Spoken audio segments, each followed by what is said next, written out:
We are gathered here today for a very special occasion.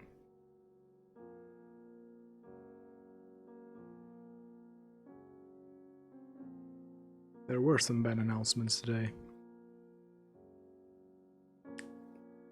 Some cards got banned.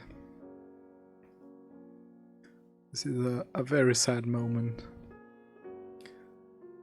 Obviously a very sad moment.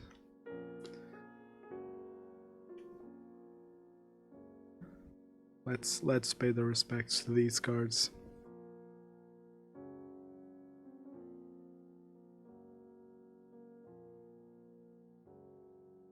Alright.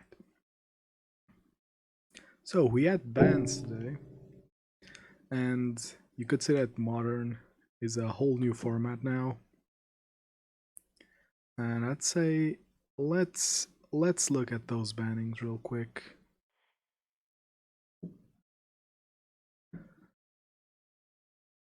Yeah, Connor, it's real. It's really real. It really happened. Uro got banned. We can finally be happy. So Historic had some bannings, busted cards, okay, sure. Pioneer saw a lot of bans, including Oops. This was kind of surprising. Oko and Astrolabe are officially unprinted. Uro still has some formats to go, but we're getting there. Yeah, Pioneer seems way better now. The Oops bans were surprising, but I guess that they're understandable. Teferi's was also pretty surprising. Like, the card isn't broken, it's just annoying. And Reclamation and Uro seem like fine bans. Like, they're just busted cards. What do they say about Pioneer?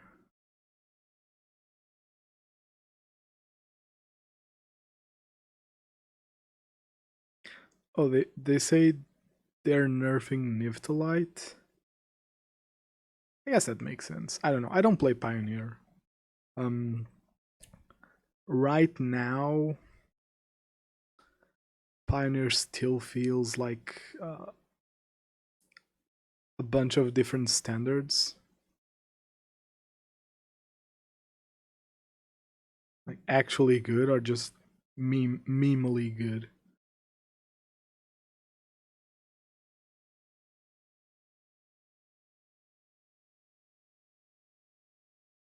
Yeah, this announcement was actually really well put.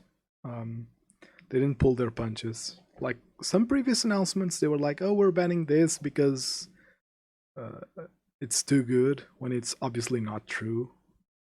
But here they didn't pull their punches, especially with a trickery ban. They just flat out said, "Yeah, this card just didn't work out like we planned, so we're just banning it to avoid." Yeah, pretty much. Wizards, thank you, stream.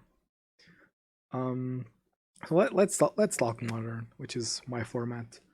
So, and let me actually pull up. Oh fuck, I don't have it here. I want to pull up. Oh wait, I'm retarded. You can't see my screen. Here we go. As I was saying, Omnath, Uro in Historic seems fine. Balestered Spy and Undercity Informer in Pioneer was a bit surprising, but I think it's reasonable. Well, hopefully this hasn't updated yet. Oops saw a lot of play, and it's not just about Oops seeing a lot of play, it's about Oops being a weird deck. Bye bye, Uro. Yeah, you will not be missed. It's weird that a blue card is considered the bad guys, but you know, it's I can take that narrative. I can take the narrative that decks with red and aggro are the good guys. I like that. But yeah, I just don't think that Wizards wants to promote this type of deck building. which is hard to interact with, especially in Pioneer, where you don't have the stronger graveyard hate options. Well, you do have Rest in Peace, right? And Leyline. But still, like, this deck can easily get out of under those. I think that basically not having Surgical means this deck can exist. What else? They also banned Teferi, Uro and Wilderson Reclamation. Yeah, that's definitely true. A lot of people are thinking of coming back into the game because Uro is gone. And that's pretty amazing, if you ask me. Like, suddenly, people want to play more Magic. So that's pretty cool.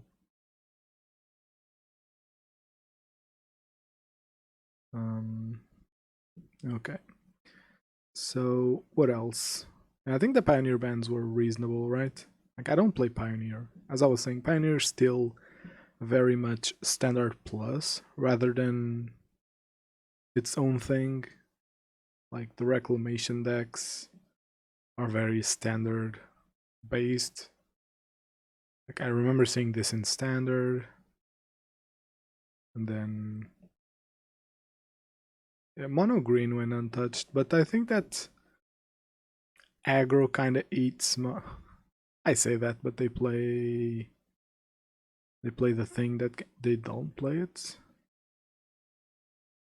Yeah, now it doesn't feel like Standard Plus. Now it feels like things from a distant past can start coming online and actually be cool. So yeah, I think that the Pioneer bans are definitely good. Now for Modern, and I said I wanted to pull my predictions from Friday. Here are my predictions from Friday. Pretty spot on.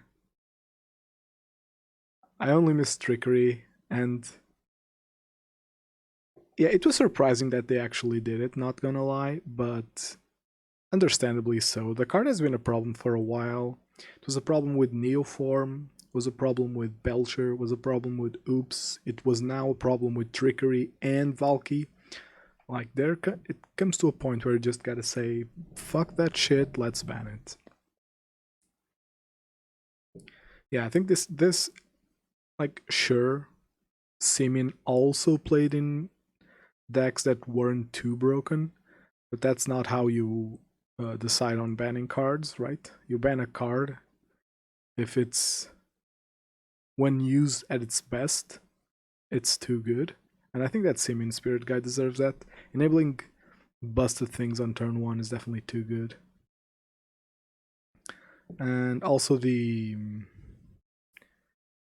Cascade rules change was cool, but let's look at individual bans. So first of all, Field of the Dead is banned. I think that I've seen people actually contest this ban, saying, "Oh, I'd like to see." Bye, Connor. Thank you for passing by, and thank you for the bits. Have a good one. So Field of the Dead is banned. I think it's 100% deserved. There are some people that are contesting this one, but really, I mean, the card. Okay, so let me. I'm gonna go off on Field. I think that Field reads like a shitty, janky card. It comes in tapped, makes colorless, and you need 7 different names for it to actually start doing things. So I think the card is bad in terms of power. However, I don't want to say that Field is bad. Period. I want to say that Field feels like a very tame win con on a land, and even that is still way too busted for pretty much every format. So yeah, I think that Field not only proves this ban not only proves that Field is busted, but it also kind of proves that if you have a good win con on a land, it's just too busted. Yeah, I had to pop them out for after today's banning. I think they're quite appropriate. Also, now Mystic Sanctuary. I also saw people contesting this ban because, again, people were saying, "Oh, maybe we didn't need to ban 3 cards from the same deck." But let's be real, Mystic Sanctuary is absolute bullshit. I like the design space. I like the cycle a lot. I think similarly to other cycles, it was very hit or miss. Like, let me. This was Eldraine, right? Where is Eldraine? Like, this cycle looks very cute. Where the fuck is it? There it is. This cycle is very cute. But holy shit, is it unbalanced. Like, the red one makes a 1/1. Like, what? They should have balanced the first part of the text depending on the color. Like, the red one and probably the white one should have done things if they are, and they should come untapped if they're one of the first 3 lands, I feel.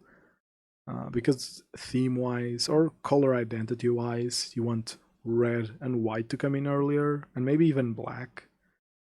So I think that would be cool. But the effect on black is cool for late game, so I think Witch's Cottage is pretty cool. I actually think that Witch's Cottage could see some play. I don't know, I think that, like, Rakdos decks fetching a late game Seasoned Pyromancer on top could be very, very cool. I think that this one, making a food, is just hilariously bad. Like, if you want to make them all good, I think you make Gingerbread Cabin. Maybe you give it another name, sure, but I think you make it makes 1 extra mana if it comes in untapped. So, like, has a 1 turn of 2 mana. That could be cool. Potentially broken, sure, but I think that's the way to push this card. I think that the white one should make the token, and as I said, it should come in untapped if you control 2 or maybe 2 or fewer planes, and the mountain should just shock something, I think. And sure, I know what people are gonna say. I wanted a fetch mountain that shocked things on ETB if it was one of the first lands. Isn't that just immensely broken? Yeah, but have you seen Mystic Sanctuary? I think that's on the same level, right? In the end, Mystic Sanctuary is way too good. Like, the fact that you can find your one-off Silver Bullet and play it like 4 times is just too ridiculous. Like, poor Titan players had to live through getting gusted with the same Aether Gust like 5 times. That's just way too much. Simic Spirit Guide got banned. I've talked about it already, but again, I think that when a card is enabling too much bullshit, you can't try to excuse it with its non-bullshit decks. So Simian enabled tons of bullshit, and I'm sorry, Red Prison players, and I'm genuinely sorry, Ad Nauseam players, but people are gonna be happy. Like, and let's be real, Ad Nauseam can probably find other ways of doing its thing. Lightning Storm was already not your biggest win con, and I think that the deck can definitely pivot into replacing this. So maybe Brew instead of Crying. Tybalt's Trickery. I don't think this card should have been banned. Yeah, Eldraine was rough. But okay, I'm gonna be real with y'all. I think that Eldraine also brought a lot of cool shit. I think the castles are very well balanced. Yes, I'm including the green one. I think that it being a soul land only on 6 mana is kind of cool. Fabled Passage was a really cool addition. I think the Cat Oven combo is pretty cool. Stonecoil Serpent's pretty cool. There are a lot of cool cards here. Obviously, some broken ones. Oh, Oko is now banned in everything. Oh, perfection. Oh, they even kept the banned in standard here. That's just nice to see, you know? That's just nice. It's still not at the probe level, which is restricted in Vintage. Damn. Damn. Either way, I'll... Yeah. Eldraine was kind of special. Either way, I was saying Tybalt's Trickery, I don't think it deserved the ban, in the sense that I don't think the deck was good enough to get banned, but they do go into some detail of why they banned it. Like, the too long didn't read is that the card interacts poorly with Cascade, and it's not the direction they wanted the card to go in, so to avoid allowing a deck existing that just either wins without caring what the opponent is doing, or I mean, I guess that's not the best way to phrase it. They did fix Cascade. But Tybalt's Trickery, not Tybalt's Trickery still can do its thing. It's worse without Simeon. It's still not a great deck. Like, it notably had a very poor win rate. The first weekend it was legal, but they do say that here it is. While the overall win rate of the deck hasn't shown to be problematic, we believe it contributes to non-games that make Modern less fun to play. And what you should interpret from this is that Tybalt's Trickery is never fun to play against.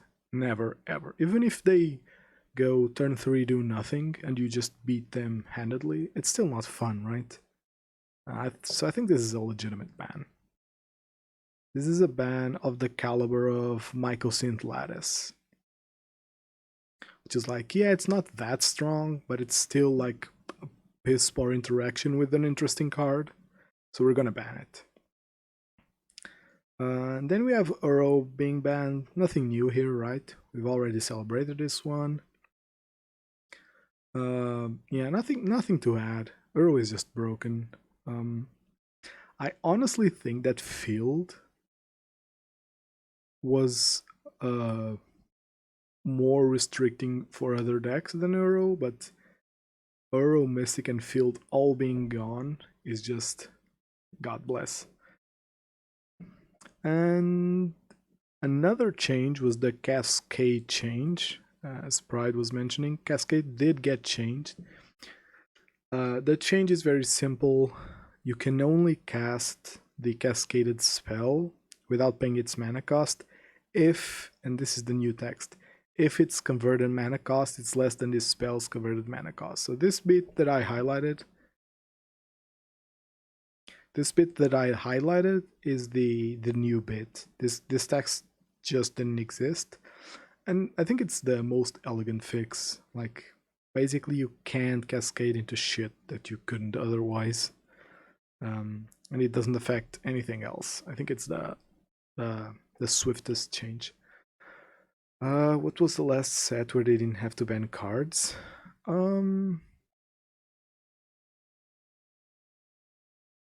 Let's look at, we can look at sets, because since we're on the banning stalk, right?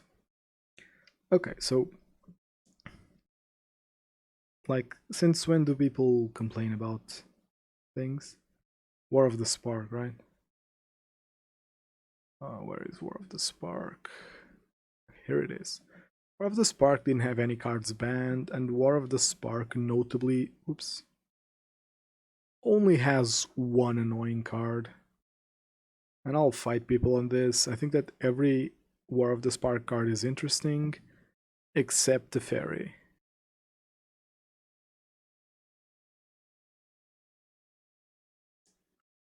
Okay. I think we're back. I think we're back. Hopefully we're back.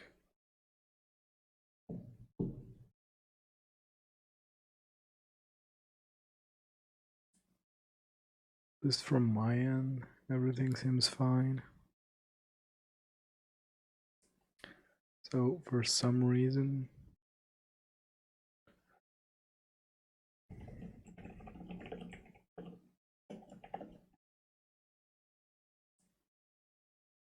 hey, Ian. Okay, cool. So everything's working. Funny how when I started talking about the ferry, internet crashed. Okay, we can get back in business. Ooh, I'm not sure where I cut off. Either way. Oh, I think Brad asked about when was the last set we didn't have any bans.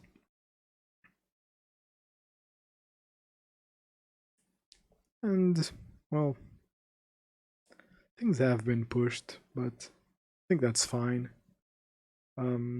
I actually wanna. Oh, Brad, you're still here. You're still here. That's cool. Okay, so I kind of want to. I kind of want to go over like how most, not all, but most new things are justifiable. Do we know any more from this? Oh, Lotus Bloom. Okay. I want to go over why I think that most new things are justifiably. Notably, I think that Uro isn't justifiable. Yeah, they I don't know. I think that they're just trying to make limited a better environment, because as far as I know, since War of the Spark, or maybe since Modern Horizons, limited has been amazing. I think Throne Limited was amazing, Pharaohs was amazing, Ikoria was amazing. Even the core sets have been decent in terms of limited. But I want to make a video, and it has to be a video because I need to be concise in my points instead of just mumbling on stream, about how most of the new cards that have been busted are actually justifiable. Notably, I think that Uro is not justifiable, at least in terms of pushing power level. I think Omnath is not justifiable, but that's pretty much it. I'll have to. And I think Force is not justifiable, Force of Negation. But I actually want to talk about all these new sets. Pumping shit out to make money. But being realistic, it's not by making busted cards that they make money. Kaldheim notably made one of the best decks in Modern, and the set has pretty low value as far as I know. This includes every... Can I filter this? No? Okay. But I think that Kaldheim has a problem with value. I think Zendikar also isn't super valuable, but Zendikar was notably okay, right? Like, had tons of interesting cards. Even if they're a bit pushed, they're interesting.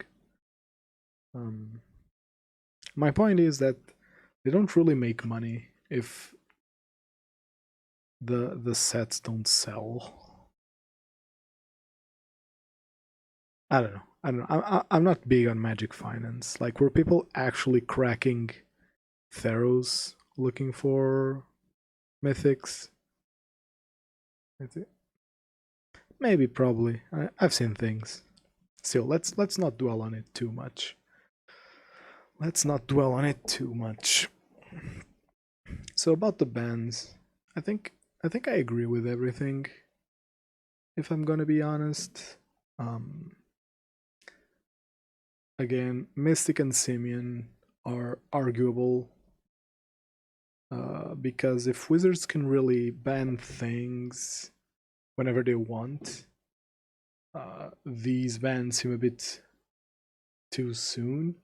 But then again, I think that the fact that we haven't had bans for a while and these bans were kind of big, I think it's a sign that they aren't really gonna just go, oh, this needs banning, let's ban it. I think they actually need other intern shit to actually pump out bans. Yeah, ad nauseum players are understandably upset, but then again, this card has no reason for being legal, let's be real. And also, ad nauseum can rebuild, right? Like, ad nauseum cares more about other things, I think. Oh, he's probably making a shit ton of noise. Sorry about that. I'll avoid touching things at my desk. Ad nauseum. I mean, I'm showing everything, right? Yeah. Ad nauseum. Where the fuck is ad nauseum? The set needs chase cards.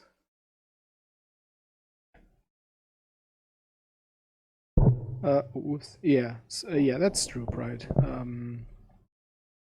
There needs to be chase cards, but notably, chase cards don't need to be. They don't need to break every format. Like, I think that standard is just always going to be a place where pushed cards make an impact. I don't know. Like, I can see why people would be mad about the new card design. I think there's some good in the midst of the bad. But as I said, I need to actually like formulate an argument because it's easy to miss things. I don't want to just say, oh, I agree with this set and then just without actually looking at everything and weighing everything. Like, what could ad nauseum realistically do? Pivoting to inverter? Maybe. I think Spoils is still a great card to play with Thoracle. I think they can realistically... Because the point of Simin's Spirit Guide is winning after you cast Ad Nauseam. So you can go off of 6 mana with Ad Nauseam and Angel's Grace. Is there a way you can still win with Ad Nauseam into Angel's Grace? Probably not.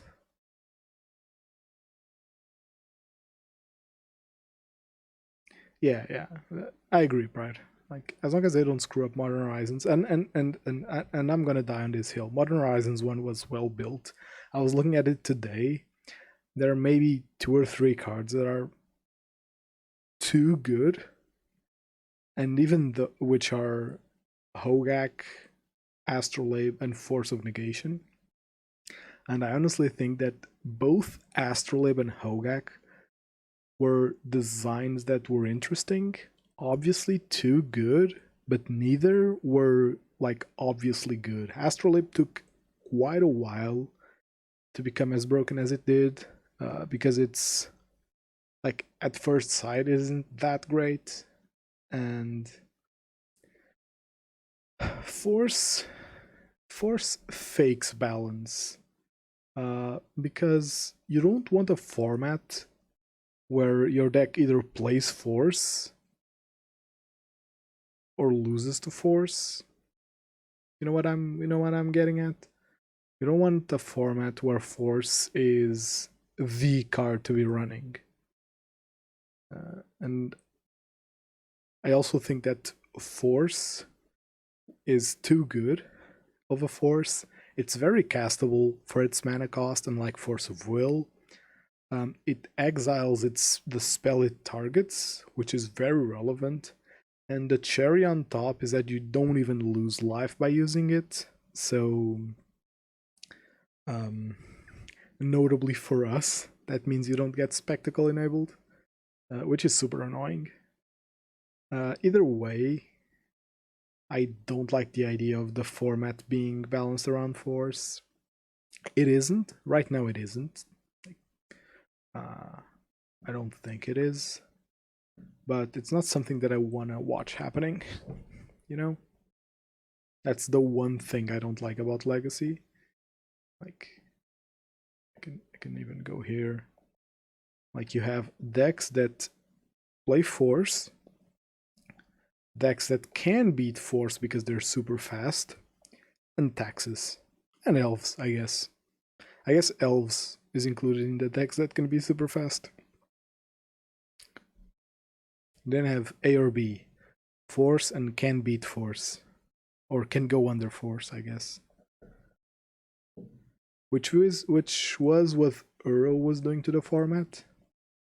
In a way, you either go under Uro or you play Uro. Hence why the world is celebrating this ban. Of course, Force of Negation doesn't have that much power because of the non-creature clause, and creatures in Modern are very good. Burn coming back to Legacy. The problem with Burn in Legacy... Okay, so to answer that fast, yes, because now Burn doesn't auto-lose to Oko decks. Uro is still legal, but Uro is... I think that... Personally, I don't think that Burn had that much of a problem with Uro, like only Uro. I think it's quite beatable. And the problem with Burn in Legacy is that Burn can't really beat the fast decks. Like, you're not really beating, I don't know, Dredge and whatnot. But yeah, if you want to play Burn in Legacy, now's the time for it. Like, everything should be in shambles. Well, not now. Notably, the Valky deck is mostly unaffected. Like, they don't have Oko anymore, but that's fine. So maybe wait a couple of days to play Legacy. Yeah, Force definitely took its time. Force definitely took its time to be noticed. And by no means do I think that... I think that if Force cost 4 or 5, it would be much better balanced. The issue that I have with it, that's very hard castable. So like the downside of losing 2 cards can sometimes be avoided. But as I was saying, I think that Modern Horizons had like 3 misses, arguably 2, but like... Again, this is something I'd like to talk about with more detail in a more organized way, but since it came up, let's look at how Modern Horizons... what Modern Horizons did. Like, you have Ephemerate, which is a good force, which is an interesting card. You have Generous Gift, which is a color-shifted Beast Within. I think it's an interesting card. You have Giver of Runes, good card. On Thin Ice, Ranger, all like well-designed cards that have a home. Winds of Abandon. Even Archmage's Charm is up there in terms of good design. What else? Force, you can argue that it's a good thing for the format. What else? Urza is a good thing, and if you're an Opal player, you probably hate me for saying this, but Urza is an interesting card. I don't think it's too pushed. I think that it's a cool build around. What else? Carrion Feeder is a cool card to have. Dead of Winter, Plague Engineer, and you'll hate me, but Plague Engineer is a cool card to have. It's a 2-mana, it's a 3-mana 2/2. If your deck can't deal with that, maybe you should look at why instead of crying about the card. Ransack the Lab is a very interesting card. Sling-Gang Lieutenant is a very interesting card. Even Smithing Helix is a very interesting card. Unearth is very cool. Yawgmoth is very cool. Aria of Flame. Firebolt. Goblin Matron. Lava Dart. Magmatic Sinkhole. Pillage. Pashalik Mons. Seasoned Pyromancer. Shenanigans. Throes of Chaos. Collector Oof. Crashing Footfalls. Force of Vigor. Hex Drinker. What else? Yeah, Scale Up is from Infect, but still. Maybe don't count Scale Up. Wall of Blossoms, even Weather the Storm, as much as I hate it. Eldrazi Skull, Quaddle, Kaya's Guile, Scalamander, Munitions Expert, Nature's Chant, Soul Herder, Unsettled Mariner, Red and 6. Is there anything else? And then the lands. The cycle lands were interesting. The canopies were interesting. Ooh, thank you very much for the raid, 6mo. 6mo? How has the new modern been treating you? So yeah, this was a lot. All right. So hopefully I didn't go down before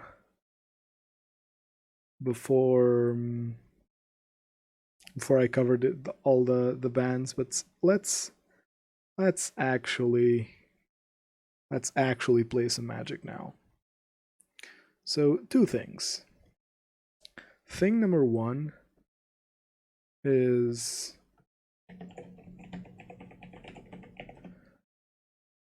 I want to play Wayward Guide-Beast. I want to test Wayward Guide-Beast. Now, since I don't have Uro to worry about, to like be really worried that I need to end the game super fast.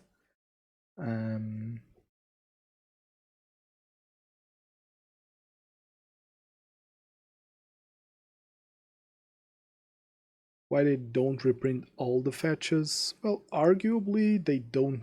Okay, so from the business, from the business side of it, like yeah, why would they print 2 cycles that are sought after when they can just print 1 and print fetches in Modern Horizons 3 or a master set when they need to pump up the EV. But from a consumer standpoint, like aren't fetches like not super expensive right now? I had the feeling that actual fetches weren't super expensive. How much is a Wooded Foothills nowadays?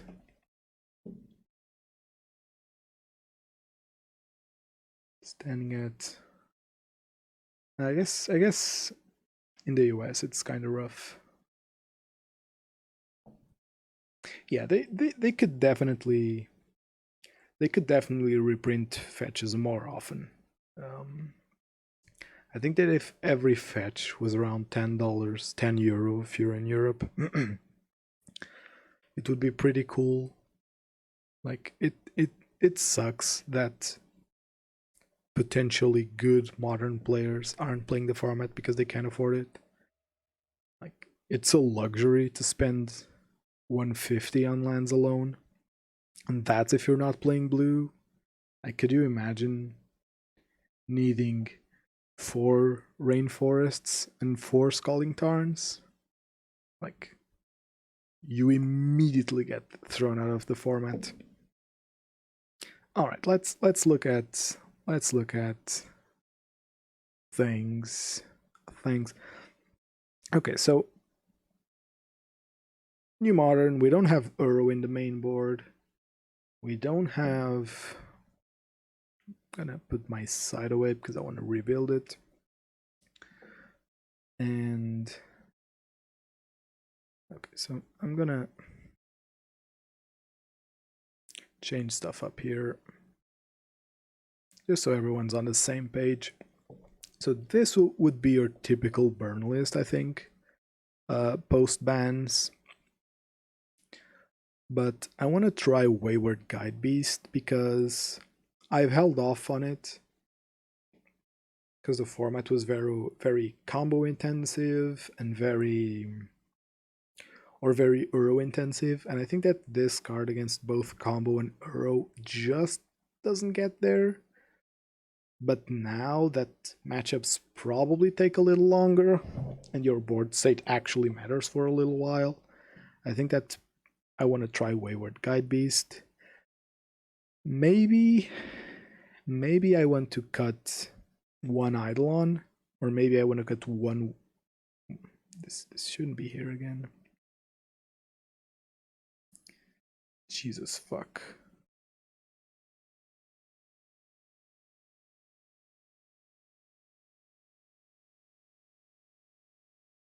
Yeah, that's I think that's what they're not planning on volley too. No, I don't like volley. Like Guide-Beast. Okay, so why wasn't I running Guide-Beast? Because if you look at Guide-Beast, actually let me answer Pride first. I think that's what they're doing with this printing more alternate like extended arts and full arts and the secret layers. They're making it so you have more types of the card in circulation.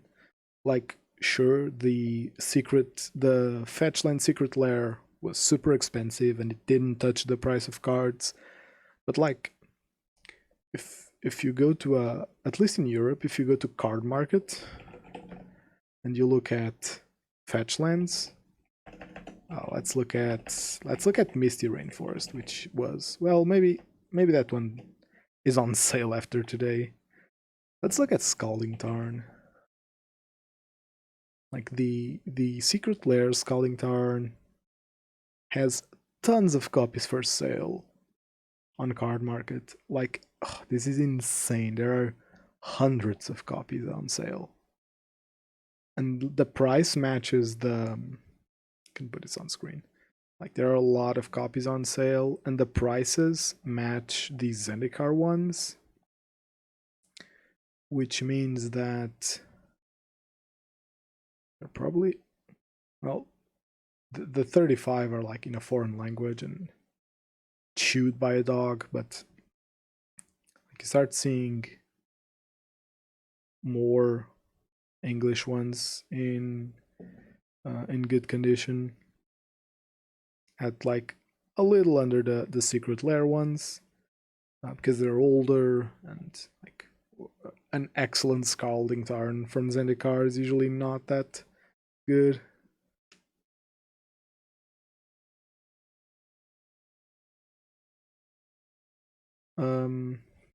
Yeah, I guess it like if it's good here, it probably also makes Rakdos Burn actually better, and I'd be willing to try that. But yeah, Pride. I think that's what they're aiming at with Secret Lairs and premium products.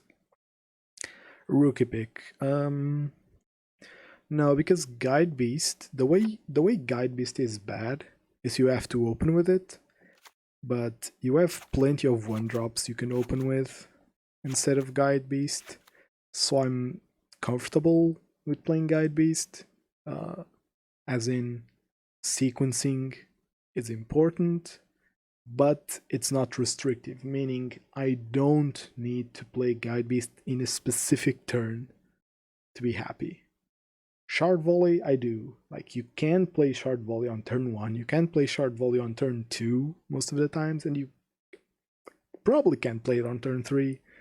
So I'm not convinced by that one. Ion Guide-Beast has to be a 4 of. Yeah.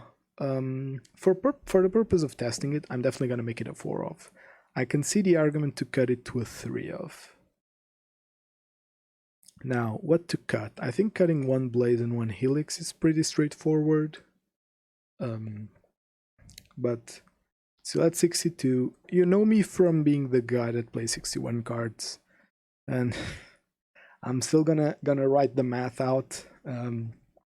Either way, here, yeah, maybe like in Rakdos, maybe you can play some shard volley. I'd still need to test it, but maybe that's better. I chose to cut an Eidolon here because I think with more threats, like we probably never want to put. No, I'm not going to 19 lands. This is mathematically correct.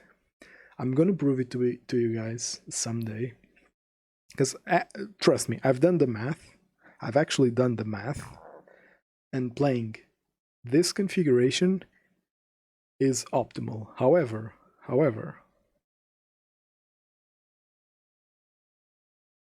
the thing is that I can't miss my second land drop for that to actually work. Like properly. I'm not ignoring you, by the way. I'm not ignoring you. I'm gonna test it with 20 now, because that's my preferred configuration. Yeah, I believe you, but I want to test it here first. And this is like, I think that with testing cards, I don't know. I think that you should. I don't feel comfortable going down to 19 lands, at least just yet. At least just yet. Okay, I think that if you want to be a normal person, you probably cut a Skewer from this list. Because, again, since Guide-Beast isn't really a 1-drop, you want to maximize on Rift Bolts for having actual 1-drops. That's what I would do. Now for the side, let's talk about sideboards.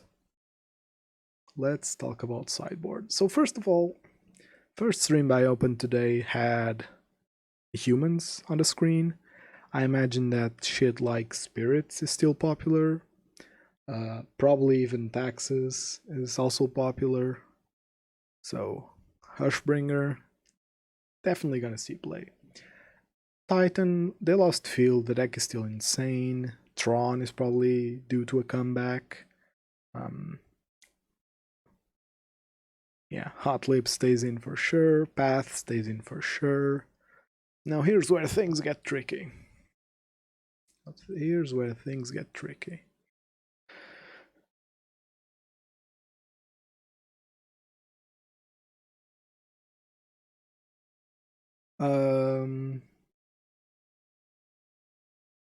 We'll see, Ian. We'll see.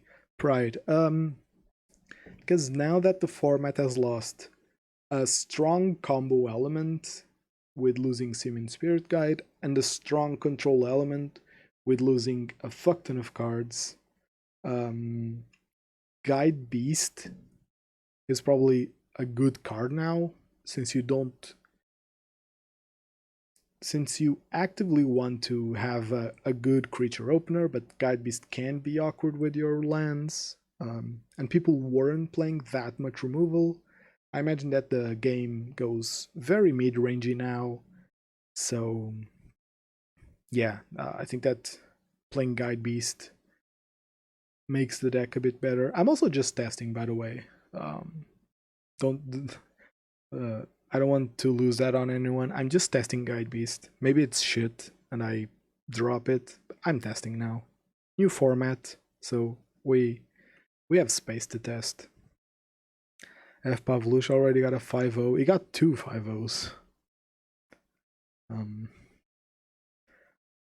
But like, arguably that's because he's a good Amulet player, right?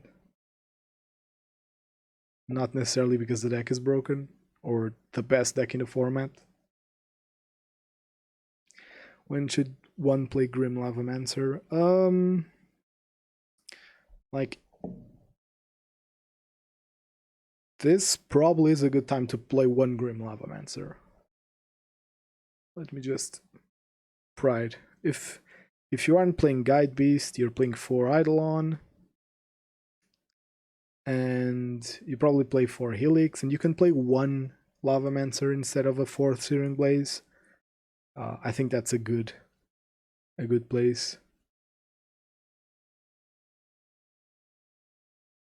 Yeah, and that's true. That's true. The fact that they printed Dryad, it kind of made Amulet not have such a high floor to actually pick it up. But also, I mean, the Dryad kills are very easy to disrupt. Like, any good player will punish bad Dryad lines, and the deck just seems silly. I don't know. So I was thinking about side. Now we need. Yeah, for sure. He's one of the best Amulet players, for sure. Now I'm thinking I need anti-life gain. And I'm tempted to run Vortex here. Because what life gain is there going to be? Probably Heliod, Batterskull. What else? Maybe some Core or some Dragon's Claw. I think I definitely want Vortex. And I don't think I want to skimp out on Smash the Smithereens. Because E-Tron might be coming back, so we need to deal with Chalice. So I have my last spot either dedicated to Graveyard Hate or Skullcrack.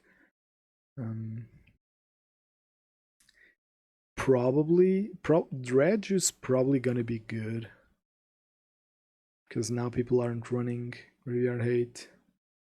Yeah, I don't think I want to play it like this. And I'm gonna be honest.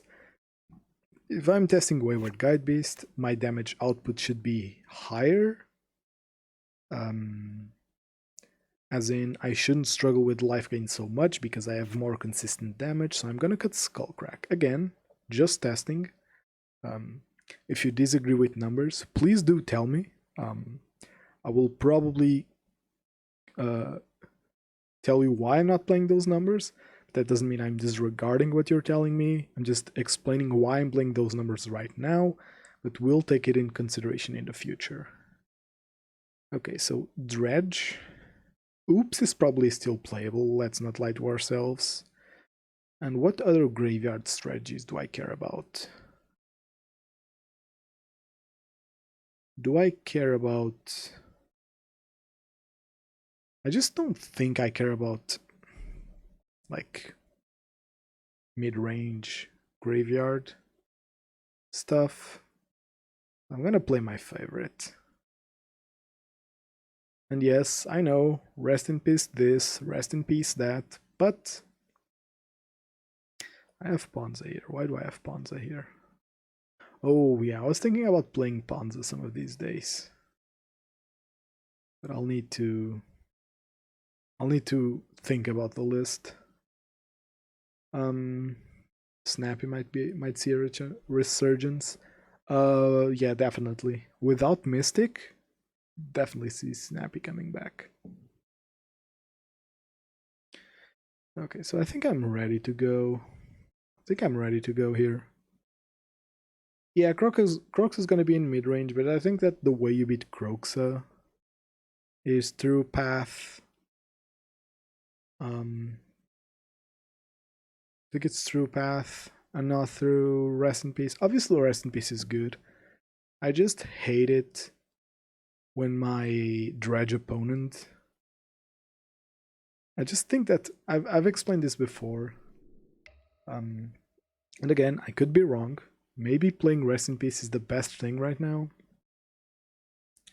But I've explained this before. I think that Rest in Peace has too much space to get blown for you to get blown out.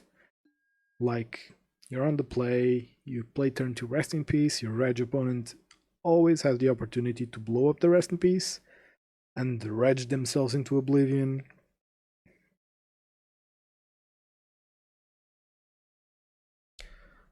Oh yeah, the little Hedron thing. Yeah, that's kind of sad. But that was reserved for landfall. Same with Roiling Vortex, to be honest. I would have loved to seen those. We're on the play, that's cool. Perfect hand. We open with Guide.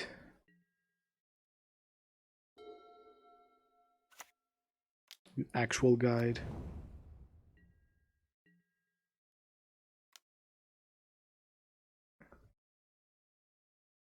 Repeal, so this is Storm. Probably. Okay,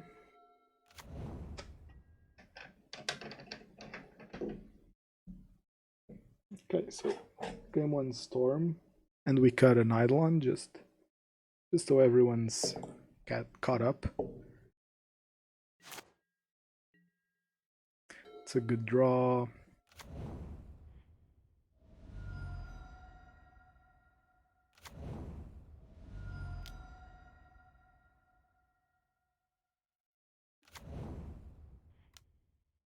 Play the Guide-Beast here.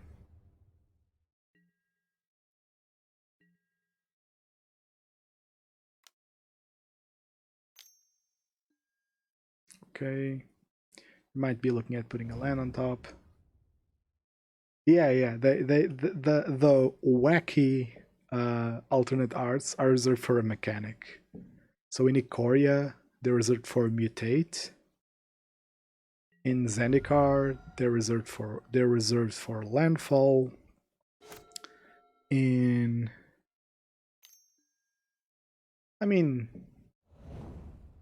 Yeah, Eidolon is great, but you never really want more than one, right? Oh, this is so spicy. Do I wanna... This is lethal. Unless they have a bolt.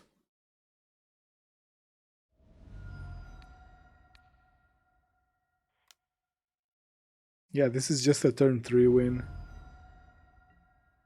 Out of nowhere. Yep. Okay, so Guide-Beast looking good. Guide-Beast looking good. Game 1 already made an impact. What do we side? Path for maybe Boros Charm. Actually, Lava Spike. Am I cutting Guide-Beast? He says after having one off of Guide-Beast. Here's the thing though. Do I want to be hitting with Guide-Beasts? I want to hold on mana. Probably still good. I think I'm cutting 3 Lava Spikes. I want to cut the 4th for anything? Probably not. It looked good there. It looked good there for sure. Let's maybe hold off on it. This is Gift Storm, which is notably a good matchup. So let's not get our panties in a blaze.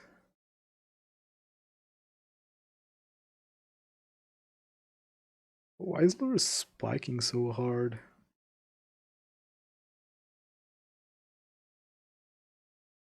Can't be because of Vintage, right? Who would?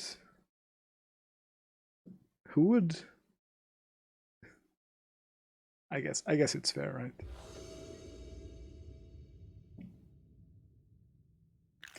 You know what? I might be convinced from the get-go. Always having creatures on hand seems really strong. Seaman Visions. Okay, art. And the third land's actually amazing here.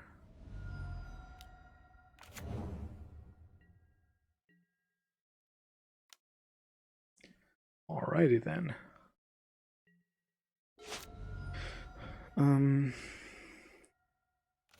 Although now we do have to be careful.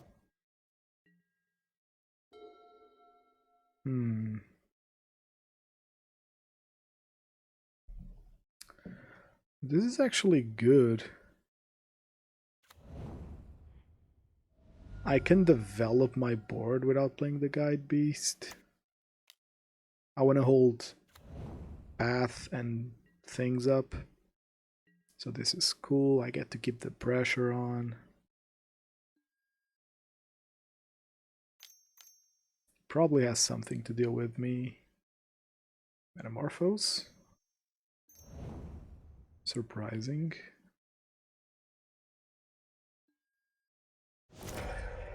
Okay, whatever. Actually use the mana, but that's fine.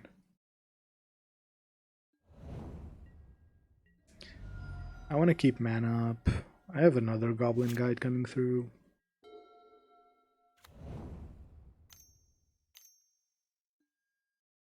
We're all into ritual. Ooh. Wow, seriously? He's on 5 cards.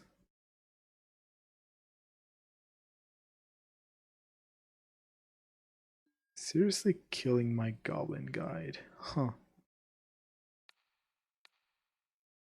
Sure. Huh, this took a turn for the worst. Hopefully I draw Eidolon here.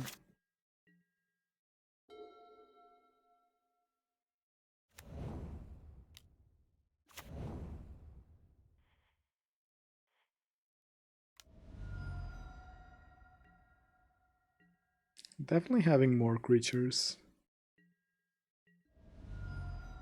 He's on 2, sorry, next level Storm Pilot. Definitely a weird, definitely a weird line from him, I think. Maybe Melody does have Peef, so maybe it makes sense. It's possible to play Magic Online for free and get a burn deck over time for free. Okay, so that's a bit of a loaded question. I will answer. Get me back on track if I start rambling. So, okay, so the way Magic Online works is you need to pay 10 tickets, which is like $9 per league. But if you get a 3-2 or better, you get like your entry back in play points, which is the same as saying, I don't know, like weird tokens that you can actually cash out. Yeah, as Ian said, there's a format called Penny Dreadful. This is a very interesting draw.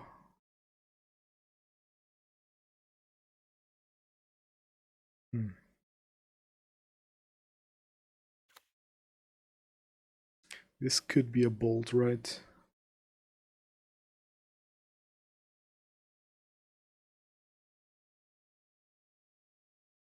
Oh no, this is awkward. I need to keep path up. I need to attack. That's a bit awkward, but it doesn't matter.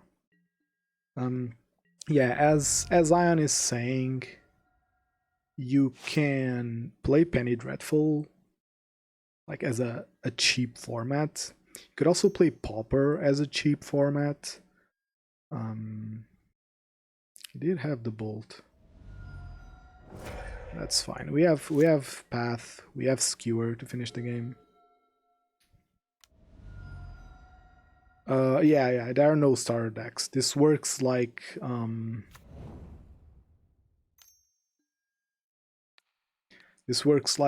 actual paper Magic, so you need to get a deck to start playing.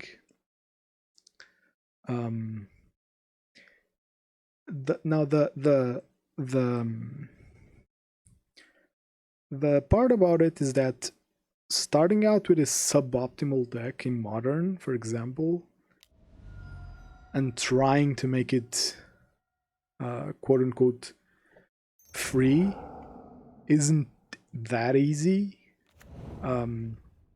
He has 6 mana.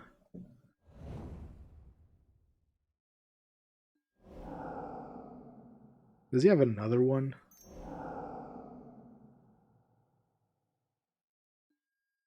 It's very cool, but yeah, as Takun is saying, you can also rent, but then again, renting is not. Ooh, he actually got this, the Mad Lad. That's actually impressive. Actually impressive.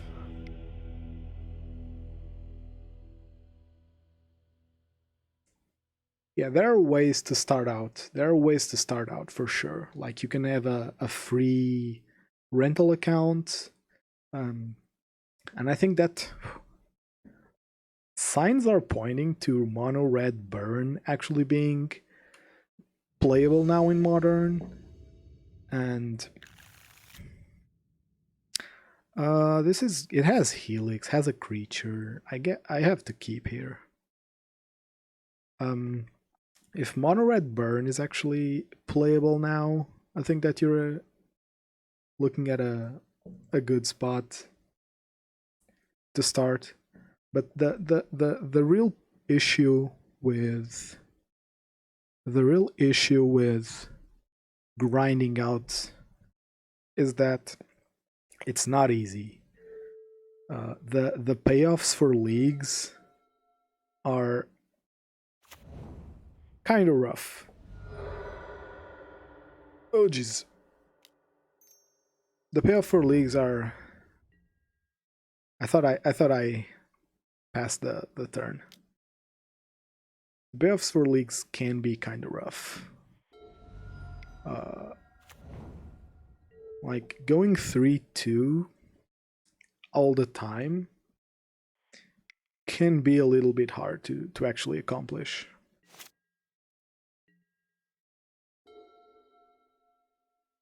I kind of hate this. Yeah, mono red burn. If you cut Eidolon, it's $20, and even that's overshooting it, I think. So it's a good place to start. You can actually get a ton of practice done in practice rooms. He can't beat me next turn, so I can just go all in here. And you can get used to the UI and to the actual game. Ha, nerd. So that's cool.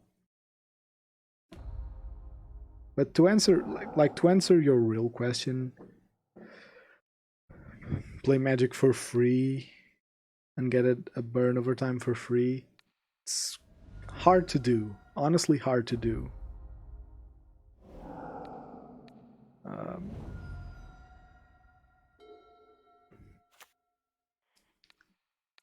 I'm just missing lethal here. Just kind of sad. But like if you're willing to spend, I don't know, maybe $20, you can get a deck and you have these tournament practice mode that you can just play and play and play. And then my advice is, because that's what I did when I started out, is play a weekly league. Play a weekly league. Ooh. If I shoot him, I win on any top deck. If I top deck a land, I lose. Not taking the risk here, I think. You can get burn. Ah. So close. Oh, did I take out Boros Charm? No. I'm probably actually gonna lose the storm. He plays Goblin here. Oh, no, he's playing pieces. Okay, cool. What does this do?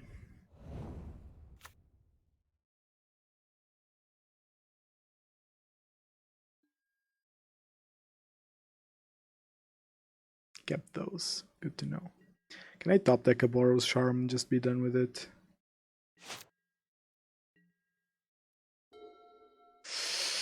Ooh.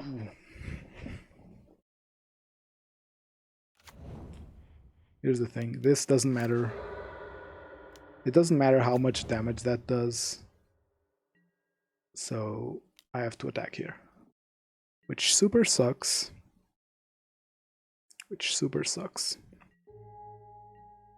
If I keep that land in hand, I'm not winning anything.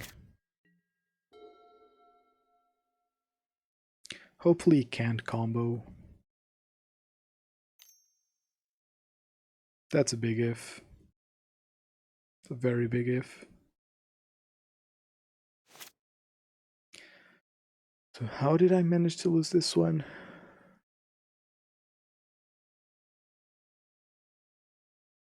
I just kept a lot of non-removal. Like only Helix is actual removal. Okay. No, I kind of messed up there.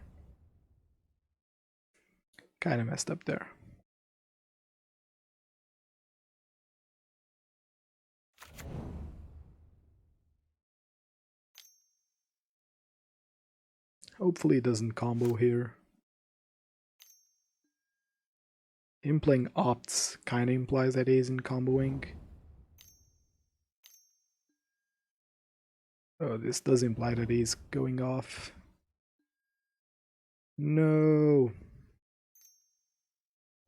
Am I dead? I am dead. Oh.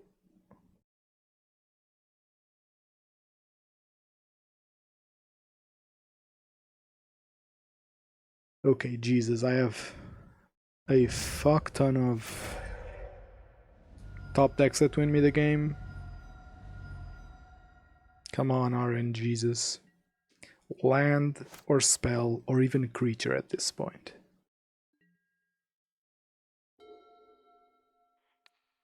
Wait, could any top deck actually not win me the game? Maybe Goblin Guide. But Guide-Beast having trample means this Searing Blaze actually kills him. By the way, I had no business winning that game. I played horribly. I shouldn't have kept that hand. 2, not enough action. Like, your hand just does nothing if they have... Like, they don't play proper counter spells. But if your opponent has double creatures, your hand just can't win. Ooh, risky hand. Ion, am I keeping this? A lot of... It has a lot of juice.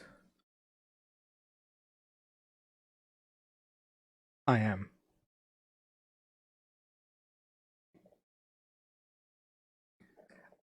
F's in chat if I screw this up and lose now. Okay, so far, I think Guide-Beast is looking good. Hey GG, how's it going? Testing out the new modern with Guide-Beast. Oh fuck. This could be a problem. Lands never punished. Am I saving this for Searing Blaze Azusa with Guide-Beast or just like a new modern list?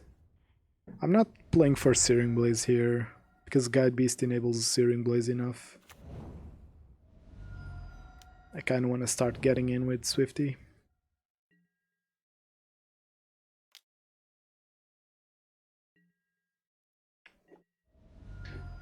Okay.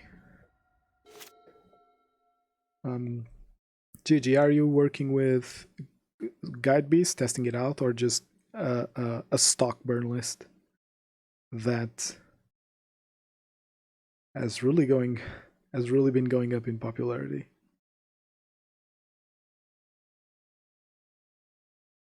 I kind of hate when burn gets up in popularity, you know? Like, it's so annoying. It's so annoying when people actually play hate against us. People are never shy about playing hate against us. How is Valky still? Oh, well, I guess it still works in Legacy.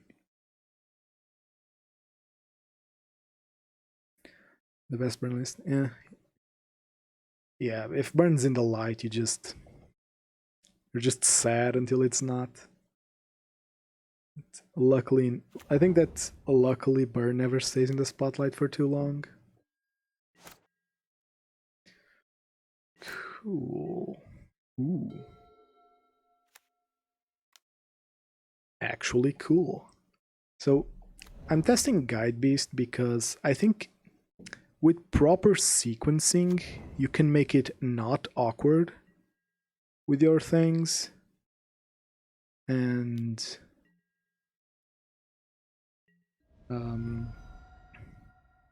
you can make it not awkward. And what that means is that it's just another good beater. Like, I think that burn kind of wants some more creatures. Like, notably your best openers involve creatures, so having more seems reasonable. Like, I might just play 3. I'm currently testing 4 because I'm a believer that to test these type of cards, you want to test them at their max to evaluate when or how much do you want them.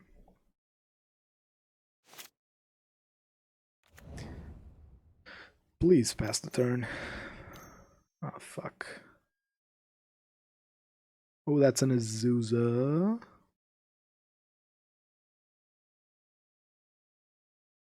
This seems risky. Oh, but gotta take off the glasses. It's too dark with these glasses, and I'm starting to get a headache. Oh, now it's too bright. Jesus.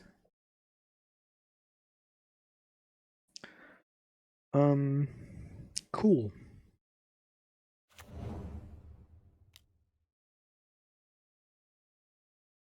So we can assume they have a Titan in hand. Aw, Riftbolt sucks here.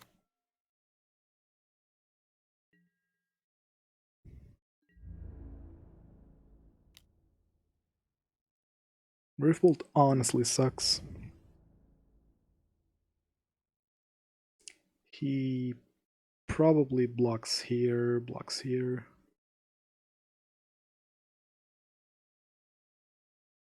Yep.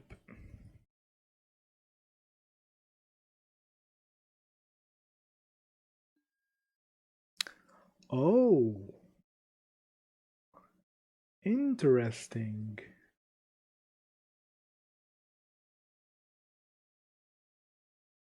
Interesting.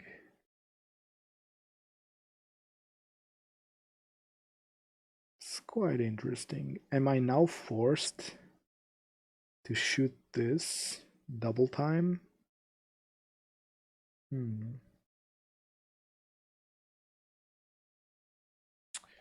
What am I doing here?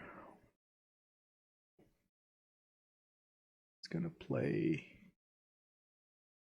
Titan, is gonna shoot up my whole board. Notably, I can't. Okay, so things to take into consideration.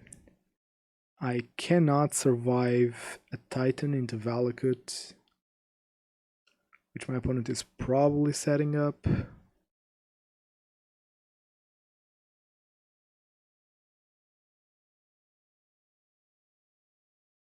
Did he played land, Dryad land. Oh, he has to pay for Pact next turn. He has to pay for Pact next turn. good info.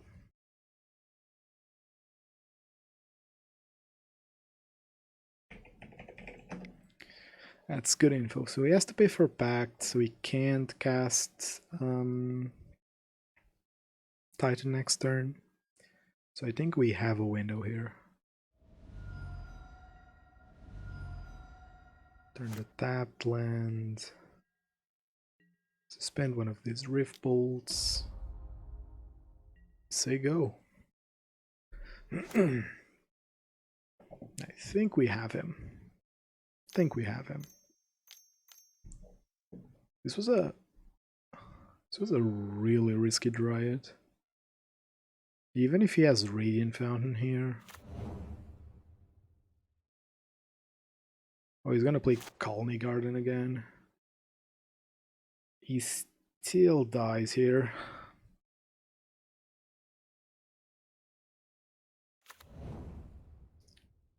He still dies. Unless he has an Azusa.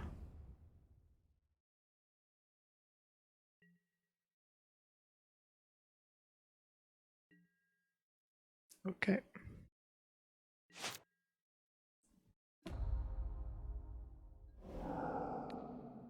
So we hit face.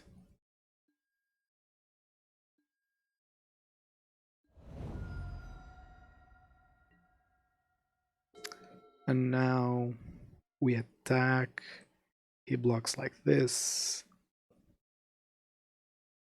We have it.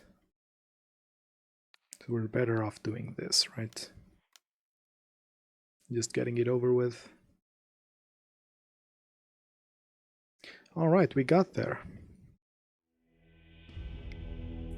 Game 1 is usually the hardest.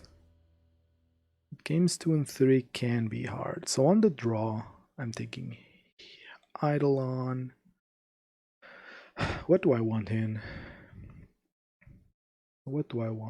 Okay, so from the get-go, this is what I would like in. I think Path is really important. Hushbringer is deceivably good against them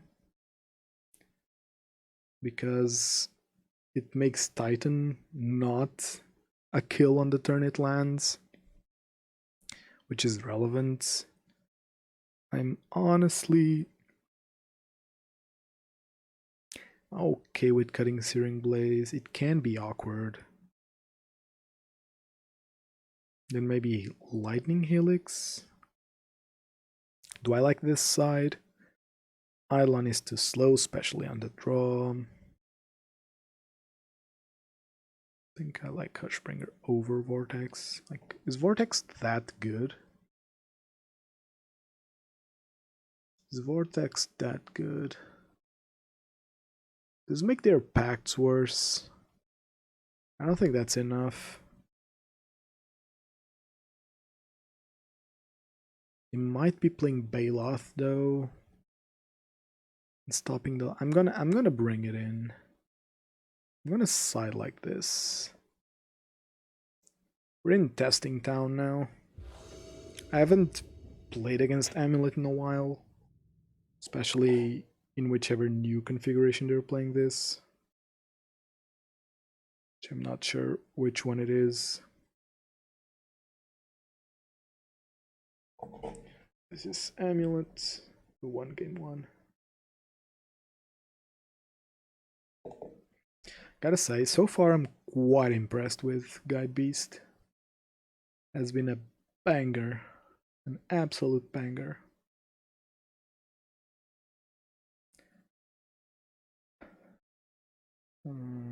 Come on, opponent. Do your thing. I really wonder where the meta is gonna end up at. Because control is still good, right? I know control players are crybabies that need busted cards or else they can't function like proper human beings, but control is still good. Like, I don't think that control is suddenly bad. Especially don't think that control will be... I actually think that control gets to now play actual cards instead of being forced into Uro. Because Control couldn't realistically beat the Uro variant, I think, even with Path. I think that proper Control was just bad against Uro, which is saying a lot. But now Control can actually play Control cards. I also wonder if Ren 6 will be adapted into Control shells. Like in Teamer you gain Quaddle, Ren 6, Growth Spiral, maybe Reclamation. So maybe that might be the worst idea. I do wonder if Reclamation is strong enough for Modern. I have a feeling it is, but players just weren't experimenting with it because why would they? They had Uro. But now that that's gone, finally, not sure what Control players will be doing. Perfection. Yeah, Teferi and Force are definitely this. Now this hand's good. Hands are a bit painful, but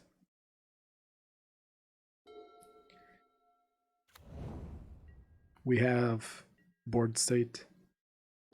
This might be a case where I don't want to open with Goblin Guide because they did mull to 6. So you have to assume they skimmed out on lands.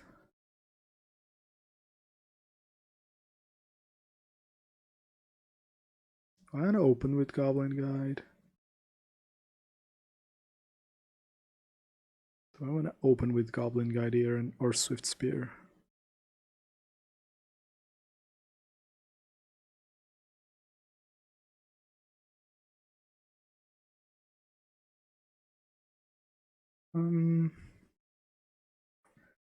They can't play Dryad. I think this is a Goblin Guide turn.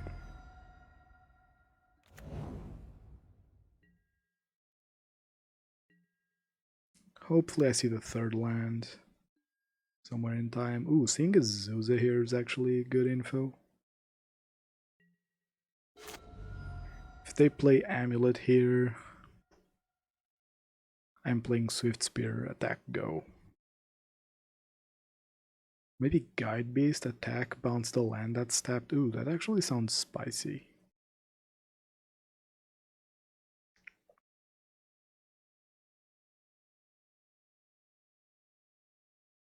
Not sure around how much. Maybe Vortex is bad here.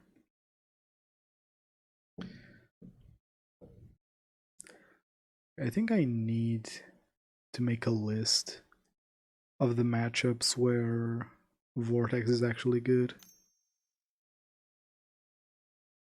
think it's very easy to miss-side that card.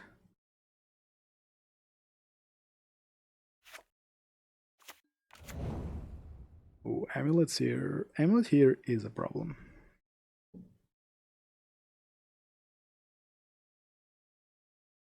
Amulet here is definitely a problem. It's a bounce land. Oh, fuck. Okay, so this kind of sucks. Is that an Explore? Oh, shit. If that's an Explore. Is that an Explosives on 2? Huh. Wait, why?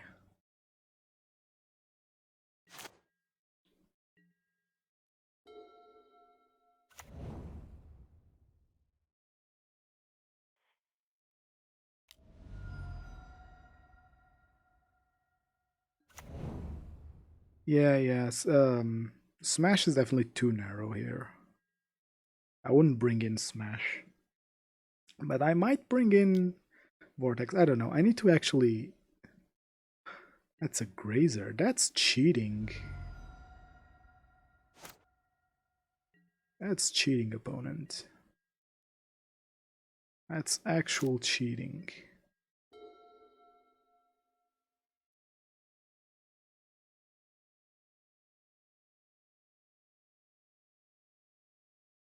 Pavlush, this is not. I don't get this on 2. I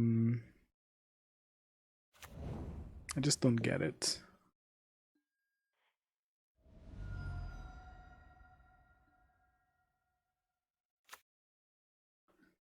Like, why is that on 2? I'm assuming he has... Sure. I'm assuming he has Pact instead of... Assuming he has Pact instead of something. Sure. So he's playing a Azusa here. Can he still play Titan? He can if he finds... No, he can't. I'm sorry, I'm kind of mumbling, but that's because I'm thinking if I want to bolt him. Because I think the reason he played this on 2 is to play around Eidolon. And I think that the reason he would want to play around Eidolon is because my opponent needs to resolve Pact.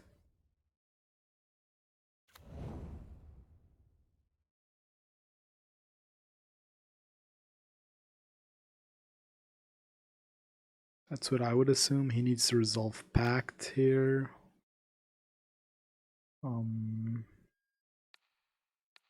I think I need to kill this.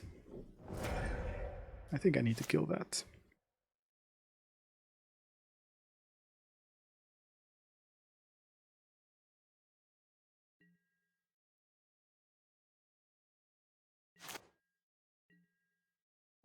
Another land's awkward. Another land is mighty awkward.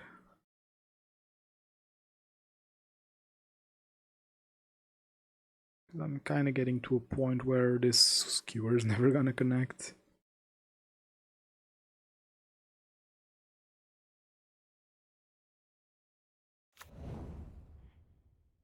Am I going Swifty attack, Skewer the Grazer?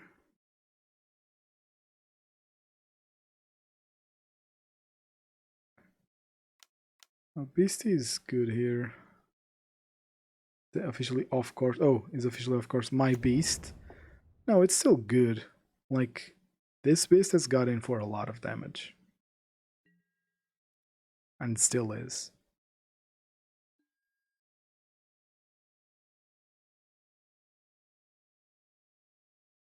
Like, I think...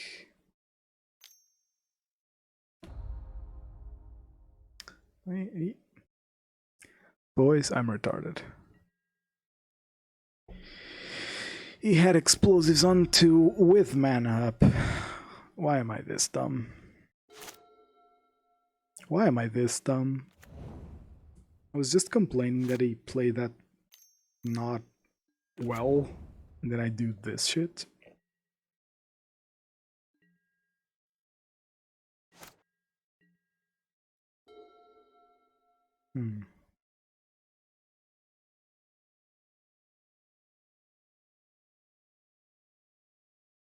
So what am I doing here? I attack.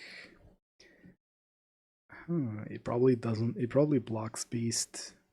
Probably blocks like this.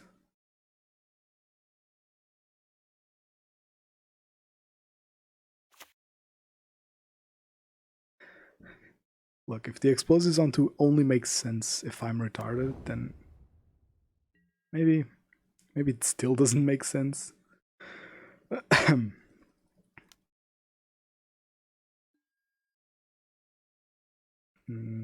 Okay.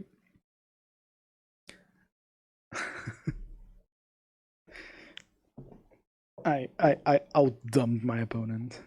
That's quite special. I think he needs to block like this. Or like this, I guess. Okay, that's a mistake. Yeah, I think Guide-Beast's big plus is going to be opponents over-evaluating how much the bouncing my own land screws me. Doesn't screw me very much. Especially if I'm going to kill this Dryad.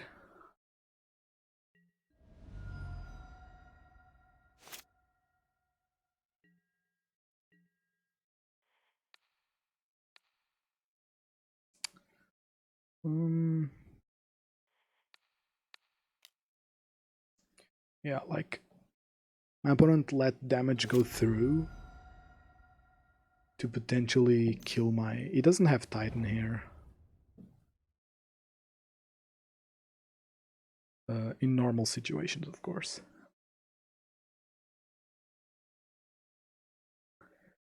Like, my opponent's letting damage go through. I guess he doesn't want Dryad to die, because Dryad's his ticket into this game, because he has Valakut. But even then...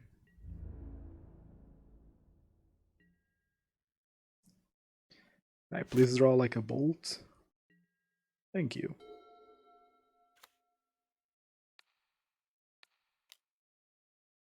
Okay, Guide-Beast did a lot this game. Guide-Beast actually did a lot. I'm actually surprised. The little Guide-Beast that could. The little Guide-Beast that fucking could. Wow.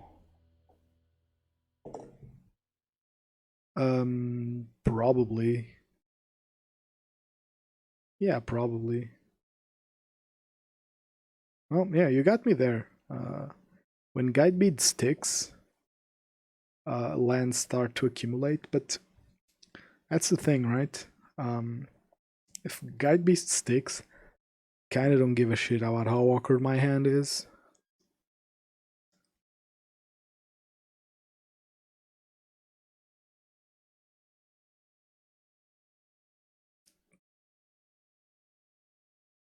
And arguably I should have played Swiftspear instead of the Guide-Beast, just to develop my mana a little bit. Like, that's the thing, I think that Guide-Beast's ceiling is unlocked by properly sequencing lands and drops, so I don't think the downside will be too much of a downside.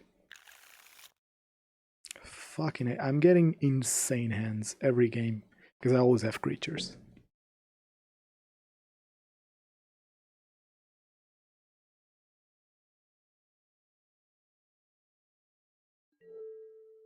It's going really well. So we obviously open with Goblin Guide, nothing new. And again, if I only had Guide-Beast here, I could open with Riftbolt and play Guide-Beast afterwards. Okay, turn 2 Goblin Guide is still good. So this is Infect. Good to know.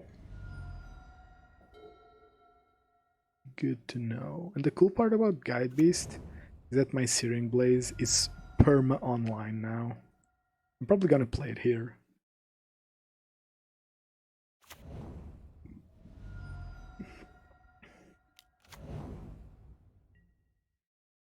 Can I draw a bolt here? Like an actual bolt? Ooh.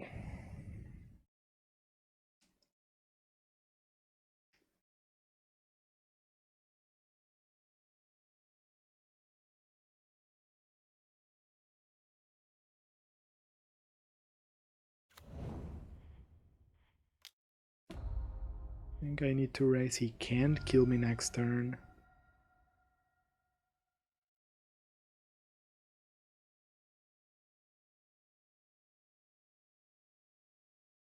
My opponent cannot kill me next turn, and I will have Searing Blaze up. I will attack. If he tries to combat trick me, I can get Searing Blaze on top of that. Yeah, this is Infect, but I think that because I don't have any more removal, killing this is irrelevant right now.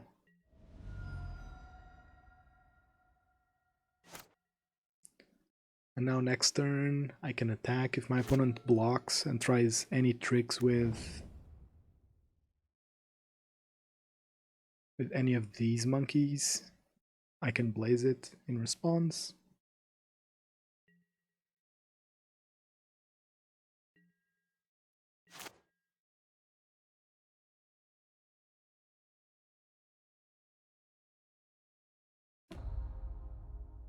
I think this still goes face.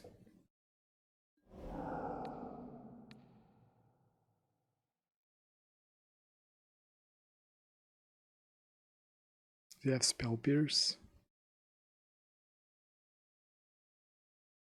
That would be actually tragic. Okay. So.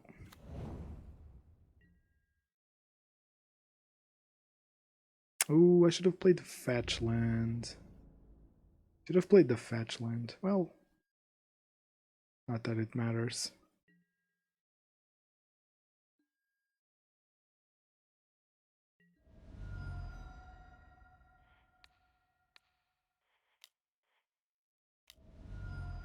If he has Spell Pierce, I'm screwed, but he does. Damn. I don't think it's incorrect to not play around Spell Pierce when I see one here. So he still has one Spell Pierce. So does he have the kill? If he has the kill, cool, I guess. Nothing much I can do there. He can have the kill, notably. And scale up.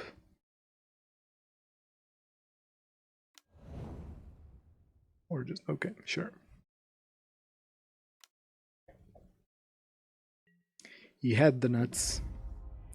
I don't think that I should have played around Spell Pierce. Like, I see Spell Pierce number... Fucking hell. I see Spell Pierce number 1 for me on his deck, so I don't think it's incorrect to not play around Spell Pierce. How could I have played that differently? I guess killing the Hierarch was fine. Like anything I did, he was gonna Spell Pierce. So I think Path is definitely good here.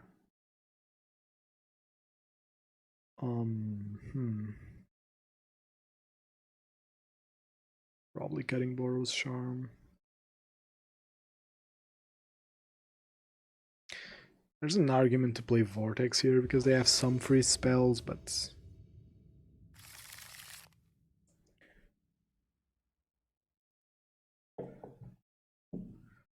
this is not great. So it does have tons of removal. As I can keep. It's tons of removal.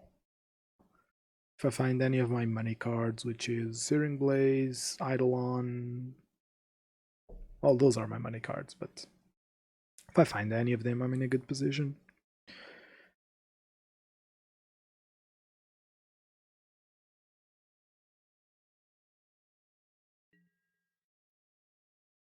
Yeah.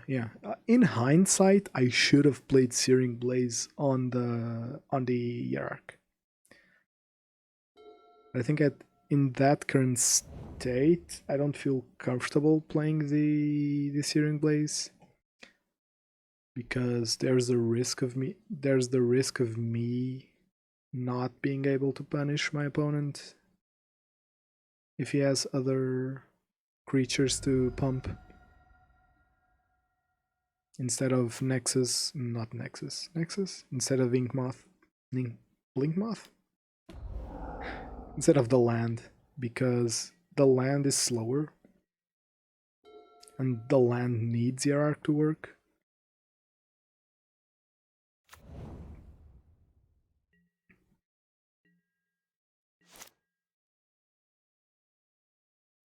But I think that, like, Infect is that type of deck that if they have the hand to beat you, it's very hard to actually manage that. Ooh.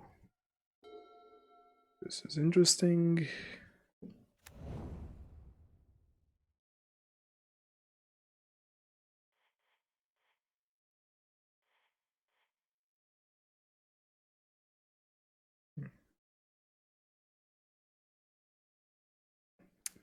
Here are my options. I cast Skewer here. I pass. If he tries to do something, I only have Path up.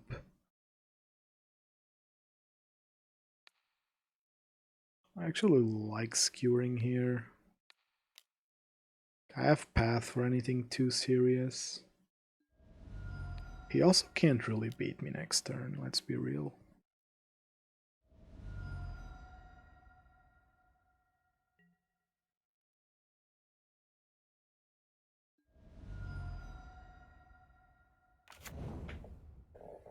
I needed a creature here. I need to find a creature somewhat fast.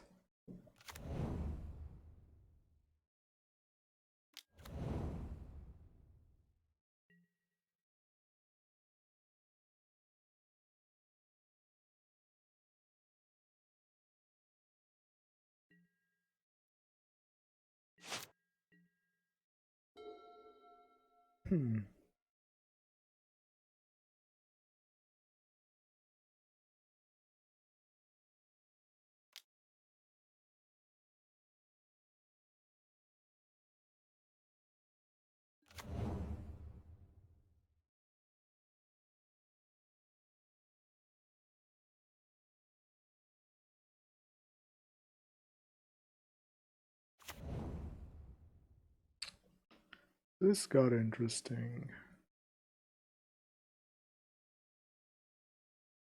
If I attack, he might still have it.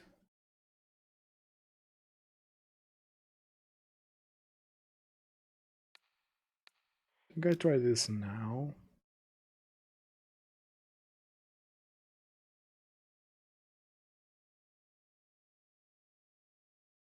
He's stopping me. Sure. Now I just don't attack. Jesus, this guy is born in Spell Pierce. He's born with a Spell Pierce up his asshole.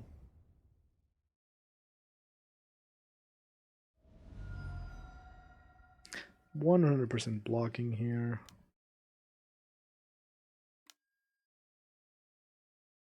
Blighted Ancient. Could be an issue.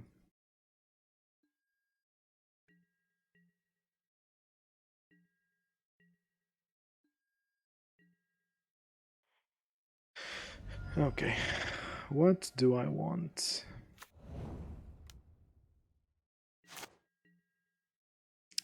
Definitely not that.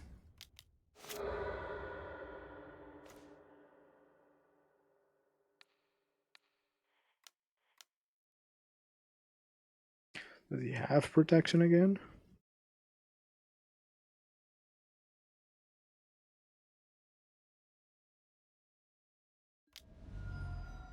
He does. Okay.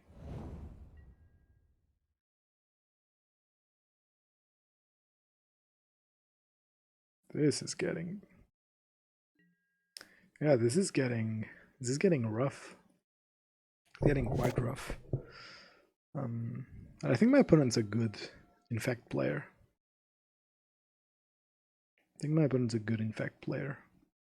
He's making sure I really can't remove his things. Sorry if I'm a bit more quiet in this one. This one's actually... Ooh, does he actually have it?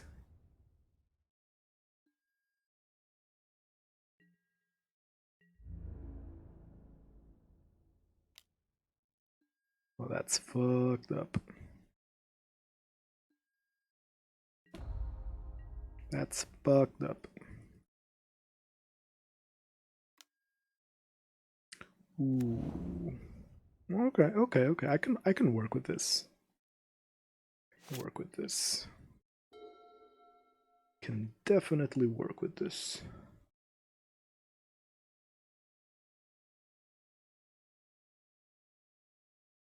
Am I killing the Blighted Agent? Okay, this is the decision. This is the decision.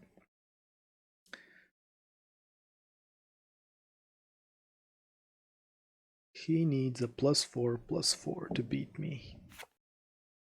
He has a lot of cards that give him +4/+4. A lot of spells win me off the top. This is the correct play. There's no cards in hand, no way of protecting that.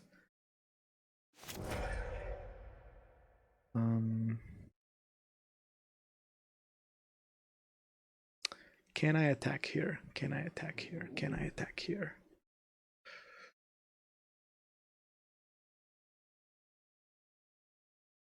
But then this doesn't make sense.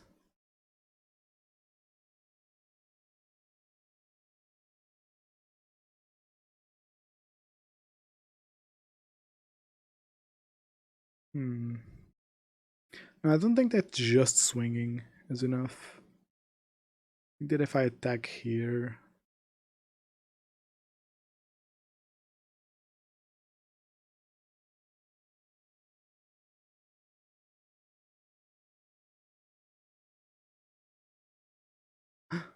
Ooh.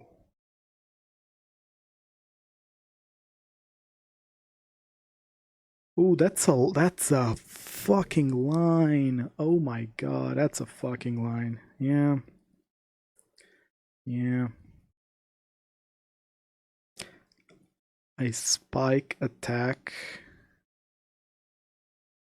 If it goes through, I bounce. If it doesn't...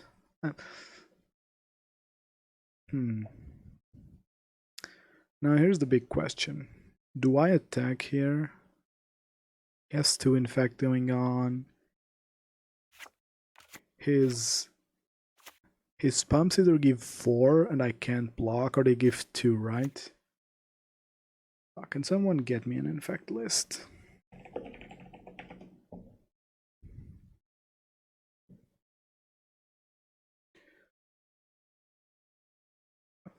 I need an Infect list.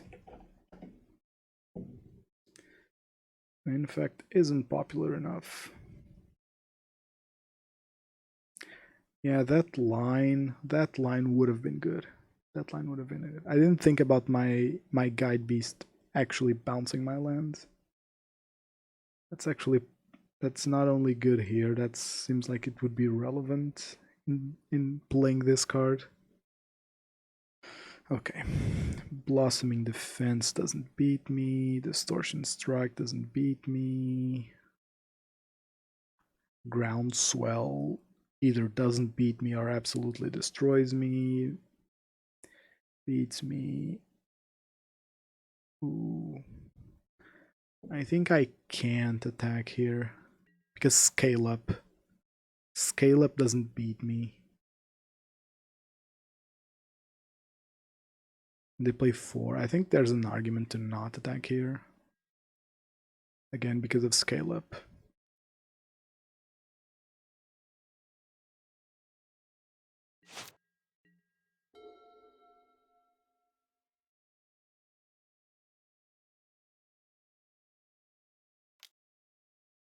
Cracking that's good.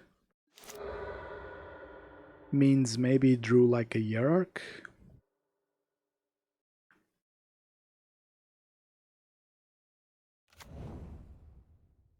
Pendlehaven.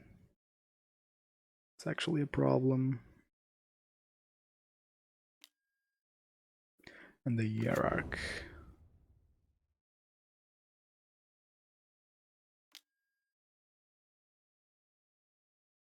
Okay.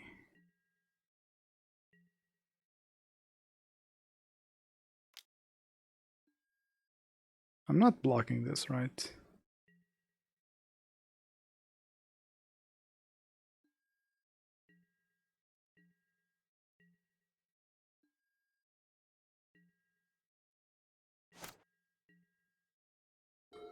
That does it. But yeah, guys, good line that would have been. That would have been a sick line.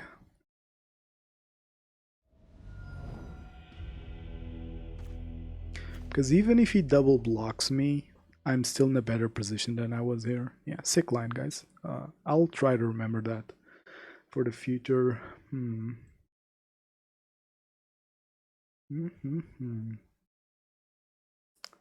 Like my game plan.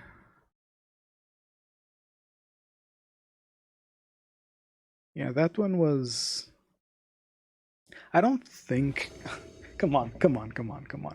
It's not like I made a big mistake. I just didn't make the big brain play. This hand's a snap keep as Eidolon. That's... They can't realistically beat double Helix into Eidolon.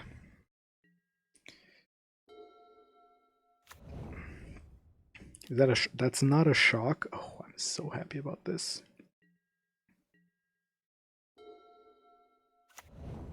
Go away, Guide-Beast. We're in classic burn territory here.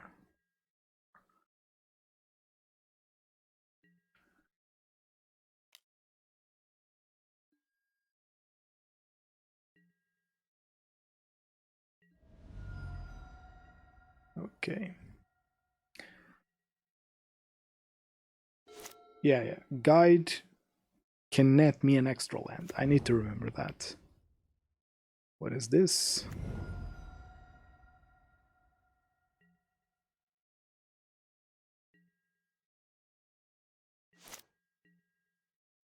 So he has protection for it, is what I take.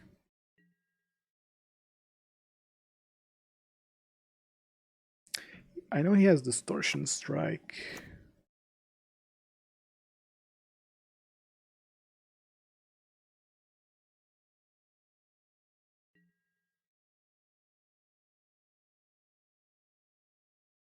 Am I attacking here? What does attacking here make? What does attacking here do? I'm gonna rearrange my microphone. What does attacking here do? I attack. He probably doesn't block. But he has Distortion Strike to make it this unblockable. But I guess that I'm forcing here to have Distortion Strike up.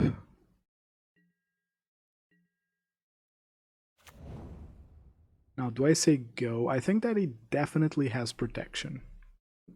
He definitely has protection.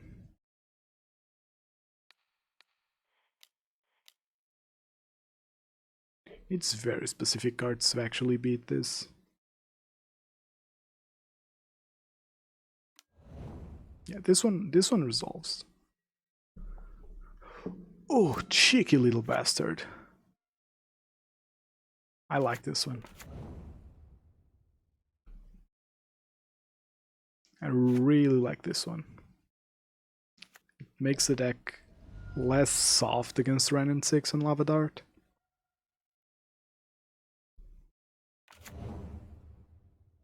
Does he actually have it?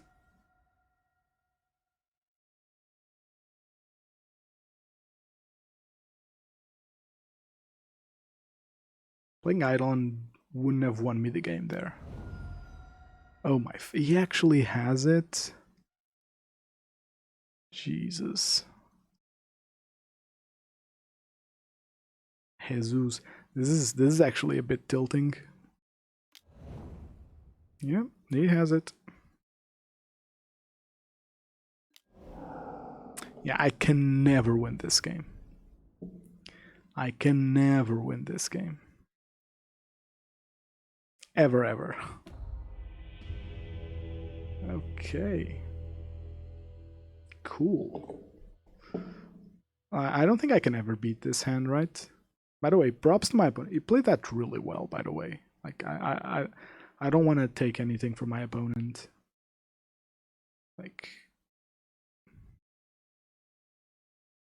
he played that really well. He didn't leave this to be vulnerable ever. He had the protection here. He had the protection here and here. Only path would have really kind of done it. But even then, 6. Still 8 going through. Yeah, my opponent played that really well. A lot of times, actually. Like, Infects really unreliable.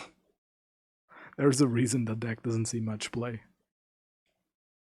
It's not really a reliable deck, and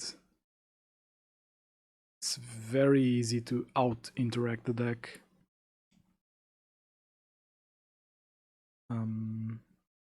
Like, it was really pushed into having the perfect hand. And sure, I'll concede it when my opponents don't have the hands. Like game 2 we lost because he did have a lot of good turns. But I'll sometimes opponents just have it, especially with Infect. Like, it's a very swingy deck, so it makes sense that he would have it from time to time. Makes sense why the deck is still played, is because they sometimes are just unbeatable. And again, I don't wanna be an asshole and call him lucky, because he really played that well. Like, my opponent 100% deserved that win. It's the little things. From my side, it seems that he had it all, but he still had to actually put himself in a position where he can race me, and that's actually hard because I was in a position that was really good. Like, my hand was really good. I had double removal into Eidolon, but he played that well enough.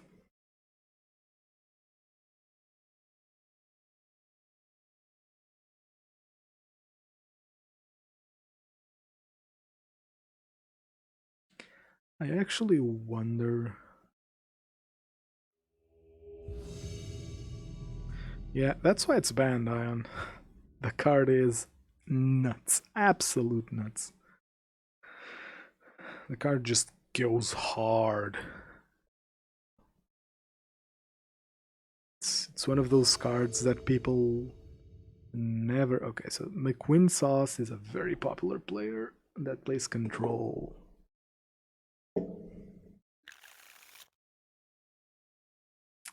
Playing maybe Shadow. If Infect Spirits him an Elf Underway, get a sweeper in the side. Ugh. I hate sweepers. I hate sweepers in Burn. The only sweeper I'd play is Flamebreak, and Flamebreak isn't good. Because, like, I don't want an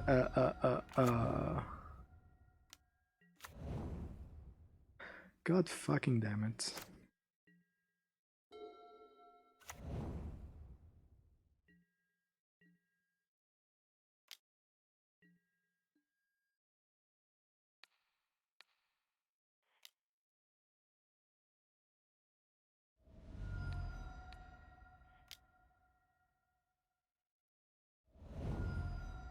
God fucking damn it.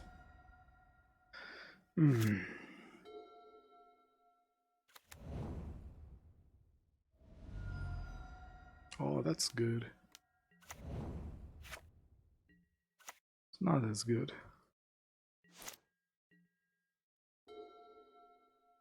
Can I win here?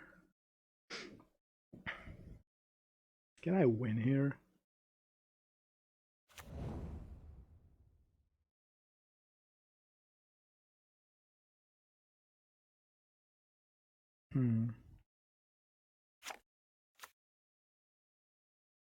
Can I win here?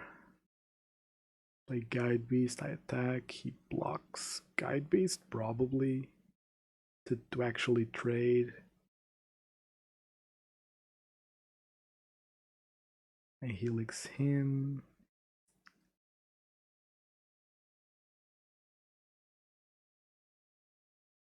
And I don't have any cards for this in the side. Only kind of Vortex. Can I win this? Or better yet, if my opponent has Daybreak Coronet, I can't win, right? Like, no way I can win. Okay. That's all I need to know.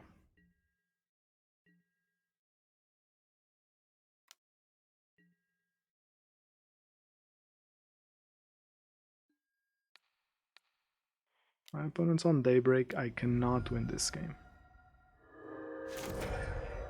And I'll take the L. It's Bogles. Bogles. That's fine.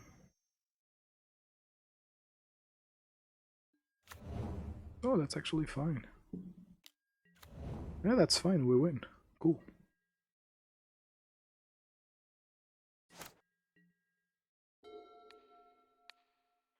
Okay, cool.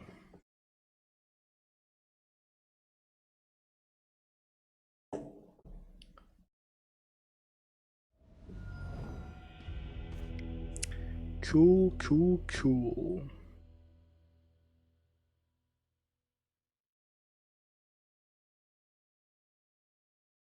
Cool, cool, cool. I'm sorry, Rookie Pick. I was answering your question.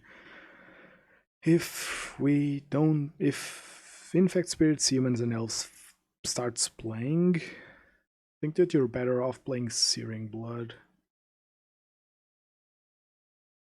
But like Hushbringer solves half of those. But yeah, I think you play Searing Blood before you play a Sweeper. Do I like this? It's fast. It's really fast. But it doesn't beat a Leyline. Which I know he has. It didn't show Lurrus, so he has Leyline. Is this good? No. Ah, fucking hell.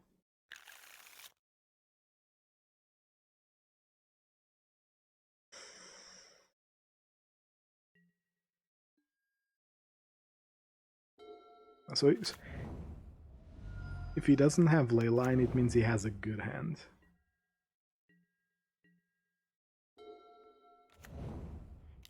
That's my takeaway from all of this.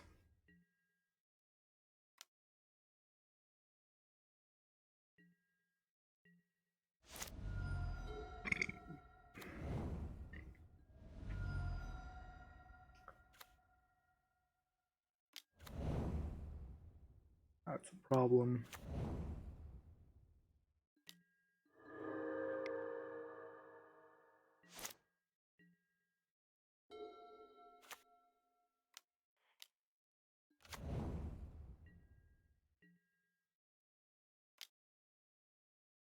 I might actually be able to. I might actually be able to do this if he doesn't just find a giant enchantment here. Guys are fucked.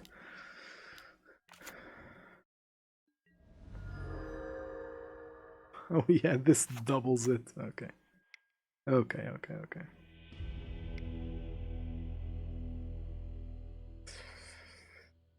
I think play the same configuration. Maybe not mulling to 4 is cool. Maybe being on the play is cool. Maybe not playing against Bogles would be cool.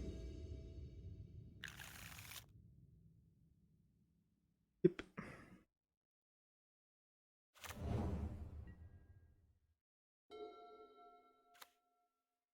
Hopefully my opponent kept a mediocre hand. Yeah, it's the same situation against the other. My brain farted. It's the same situation as the other day with the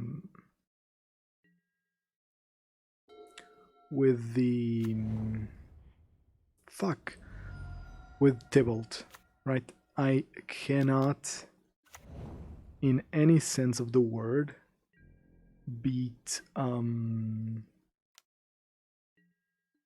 I can never really beat Leyline. So I have to play around Leyline. I have to play around Leyline and hope my opponent keeps a bad Leyline hand. It's not the case, but this Vortex is actually insane.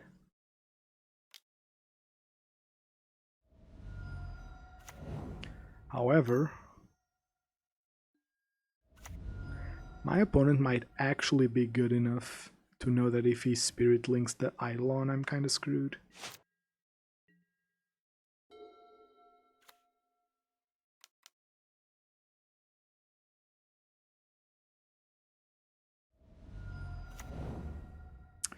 Oh, interesting line. I can attack with Swiftspear. No, I can't. I need the mana up for that, for Vortex. I need Swiftspear to block. I shouldn't outplay myself. Like, I'm already too busy trying to outplay my opponent. Maybe I shouldn't try to outplay myself too.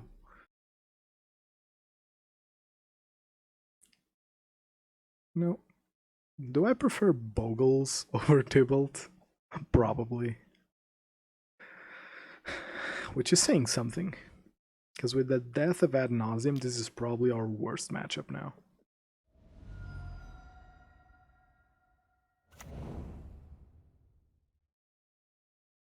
Oh, buddy, if you attack, I'll block. That's it.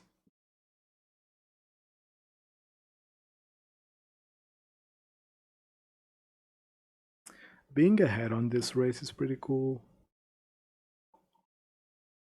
And I'll definitely play the second Eidolon if I have to.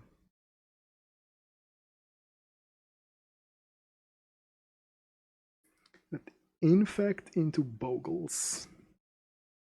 It's definitely something that happened. Ooh, going in the red zone. Going in the red zone. Can I tank this? Go to 7. I untap. I attack with both. Go to 9. Play this as a blocker. I'll have man. I can totally tank this, right?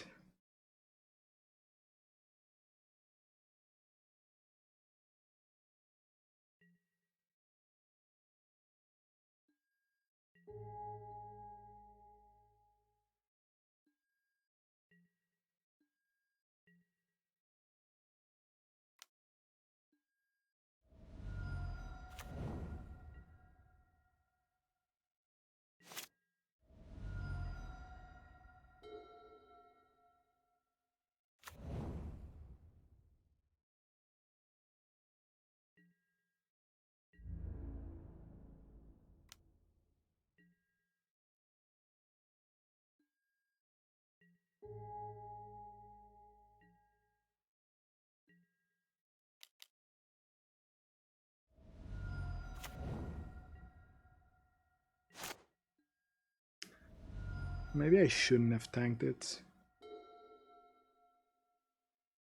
If he has the protection from creatures one, I lose. Or the flying one, ooh.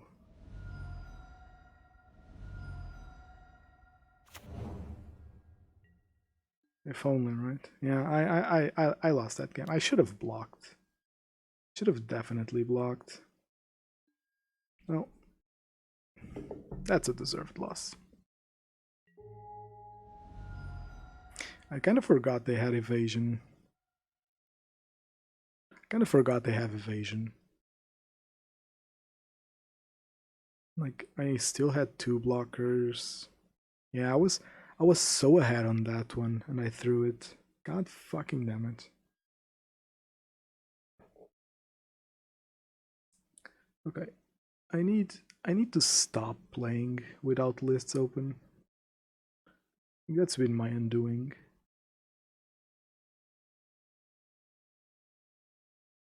Because if I'm looking at the list, I'll remember what cards they actually play. Maybe that doesn't bode well to my paper play, but holy shit, was that just sloppy play from me. Yeah, because if I open a deck list, I see he has Trample. He has flying. He has one that gives protection from creatures. So I can reasonably assume that he will connect the next attack, and him attacking there is actually... See you next time. Thanks for hanging out. It's sad that you're going away with such a big bunt, but it's probably late there. Appreciate the support.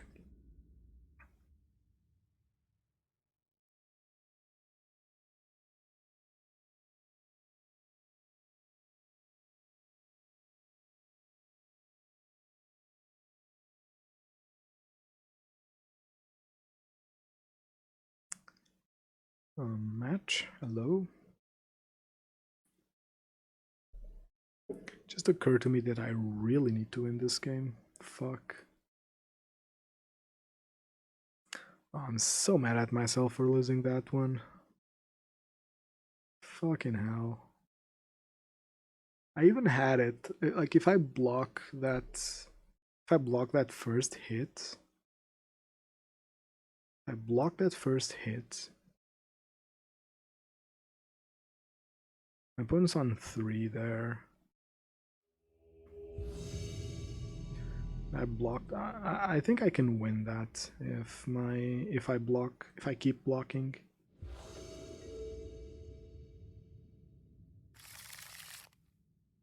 This hand is good. Yeah, I think the Infect match was impossible to win. I think the Bogles one was very winnable. Was lost to my own incompetence. I need white here eventually, so I think that shocking myself's fine. I'm also starting with the Goblin Guide, so there isn't any hiding of information by starting with a Tron. Already tilted.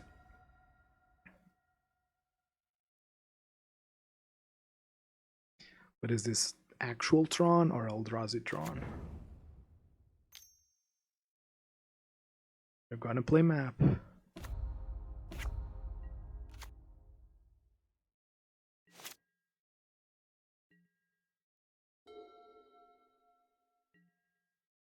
Oh.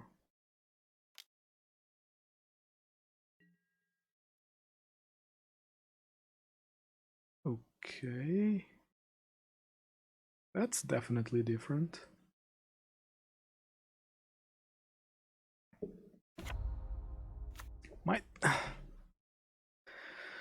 Is it gonna be something that I'm gonna miserably lose against?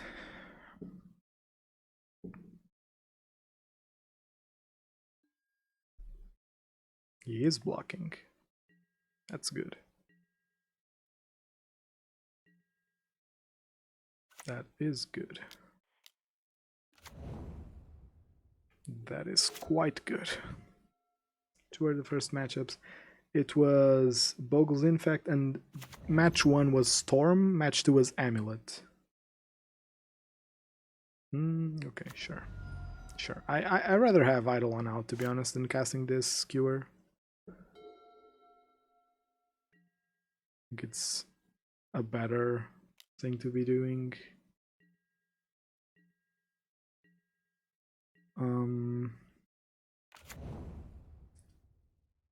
I think I'll pass here.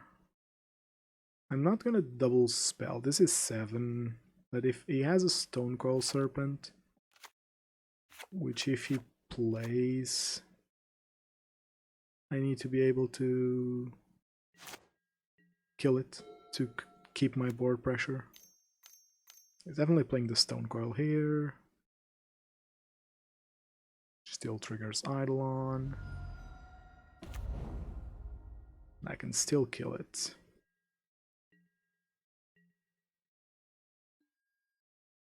It's not past the turn. Boros Charm this. Fetching a land here because I can. I find Searing Blaze, it works.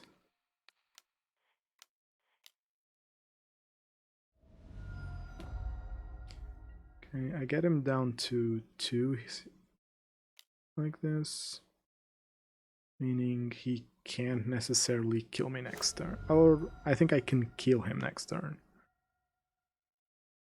He can play Mind Stone. He can play something big from Tron. He could theoretically play Karn into a 4-drop, but I'm not sure that even does it.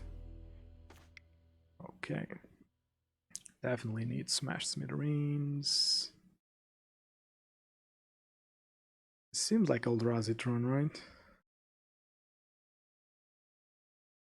This seems like Eldrazi Tron. I think cutting Eidolon's the best move. I think cutting Eidolon is the best move. Do I want Vortex? Do I want Vortex? What does Vortex do for me? Not much, right? Keeping Searing Blaze because I think it's better than... I'm gonna keep this, but I'm not happy about it.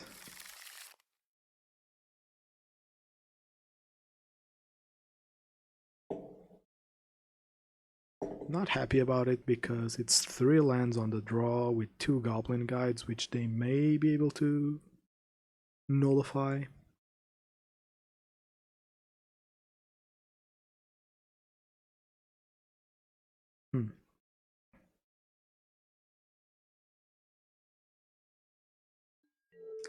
I'm still shook by that Bogles loss.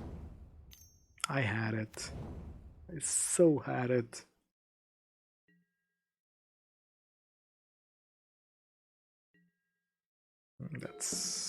That's annoying.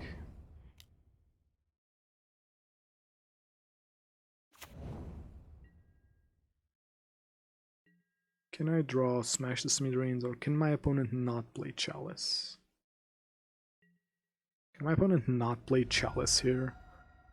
Can he fetch a Temple to play turn 3 Thought-Knot here? Would be amazing. Like, wastes, crack this, go. Does he have the Chalice?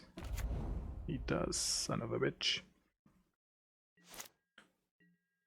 I keep drawing.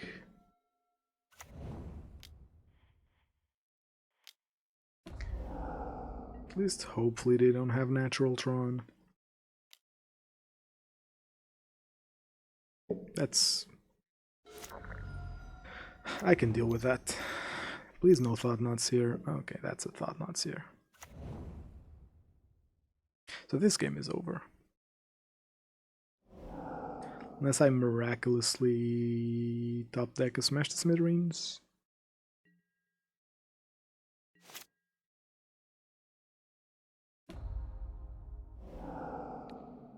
Can I top deck a Smash the Smithereens? Nope.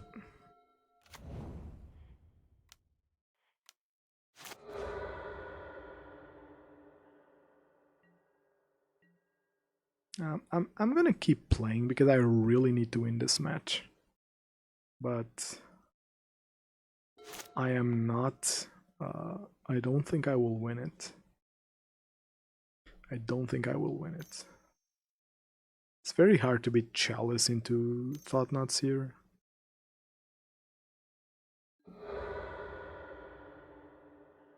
Near impossible. With my current 1 mana cards in hand. This is just a smasher. Almost a smasher.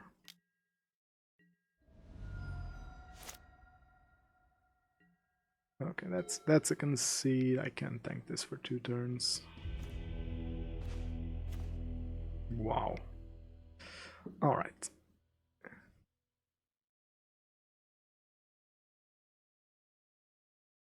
I mean, I have to crack it, right? There's no way, like, I can't really do anything else there. You could argue, yeah, you could argue that I should have waited to try and find it end of turn. Do I want Searing Blaze? Tempted to actually side into Eidolon now. Because on the play, if I can land a turn to Eidolon, it's better. No. It's very tempting, but I have no white here. So I'm actually a land away from getting these out. Like, turn to Eidolon's pretty good. Yeah. That's true. It was sloppy. Didn't matter, but it was sloppy from my part. Am I keeping this? This is Eldrazi Tron. I don't beat Eldrazi Tron without a strong start. Lava Spike into Eidolon is definitely a strong start. I think I keep this. If I draw another land, I can play out my hand properly.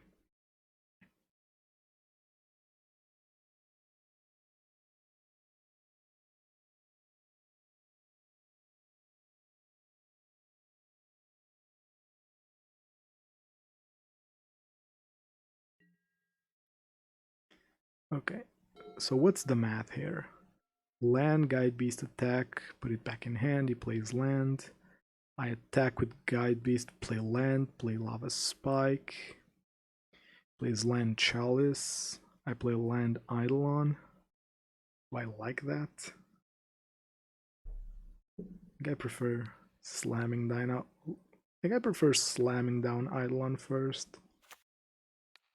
Because Guide-Beast gets bricked very easily here.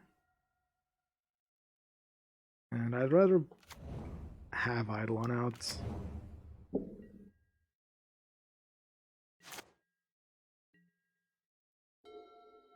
Still a good draw. Not really. If he finds Chalice here and I don't find something to do, I'm screwed. Oh, that's a lot of mana.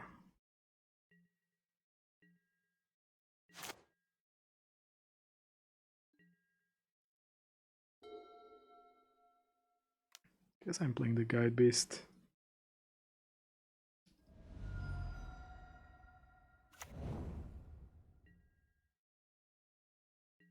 Did we just crack it? I get to double. It's been quite good actually. It's been quite good. Like, look at this. I'm on 2 mana and I'm gonna triple spell. Like, the upsides are definitely there, and you can realistically play around the downsides, which is very cool. Definitely very cool.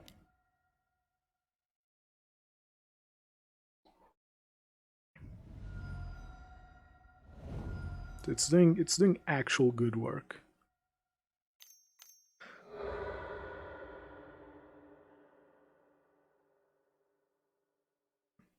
Now, of course, I need a white source here. It's been a while. My deck's pretty much all white sources. If my opponent actually finds like a Karn per Trinisphere here, ooh, he's scared of me. And we draw a white source. Am I attacking? Am I attacking here?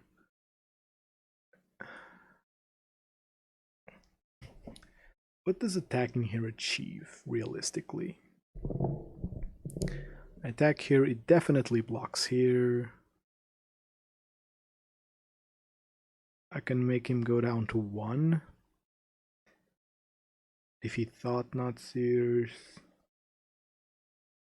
I think I pass here, right? His small drops are seriously hindered.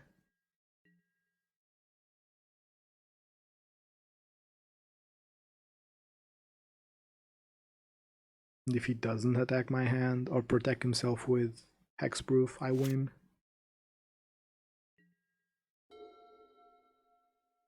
Okay, I like the position where I am. This is a Chalice for 2. Thought-Knot Seer. Okay, so I am charming here. Putting him down to 3. So any bolt wins me the game. He can Chalice on 1. He can. He can actually Chalice me on 1. What is this? Another Thought-Knot Seer? That would be tragic. Is game 2 or game 3?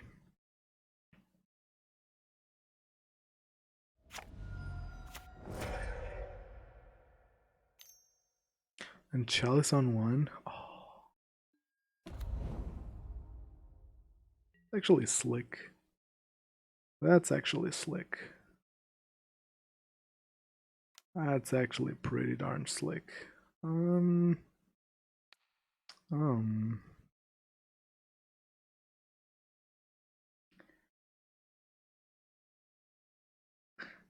Here's my issue. If I block this, I'm taking 3.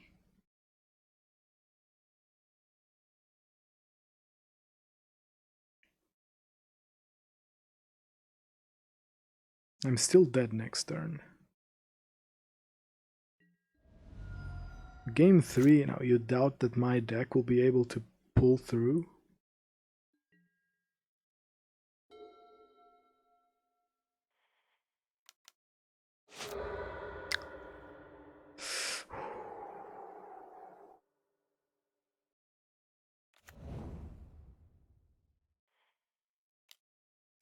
Hey boys. Okay, okay, okay. Maybe he doesn't have anything else?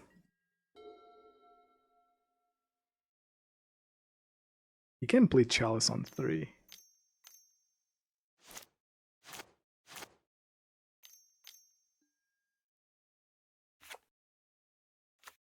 Oh no.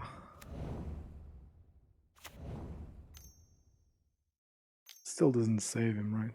Oh, it does. Jesus fucking Christ. Oh, this is game 3, okay. Oh, fucking hell. Yeah, I lost game 2 to Chalice. Oh, Jesus fucking Christ.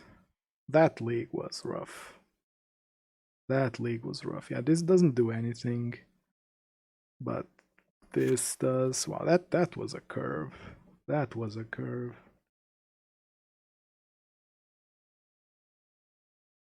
Hmm.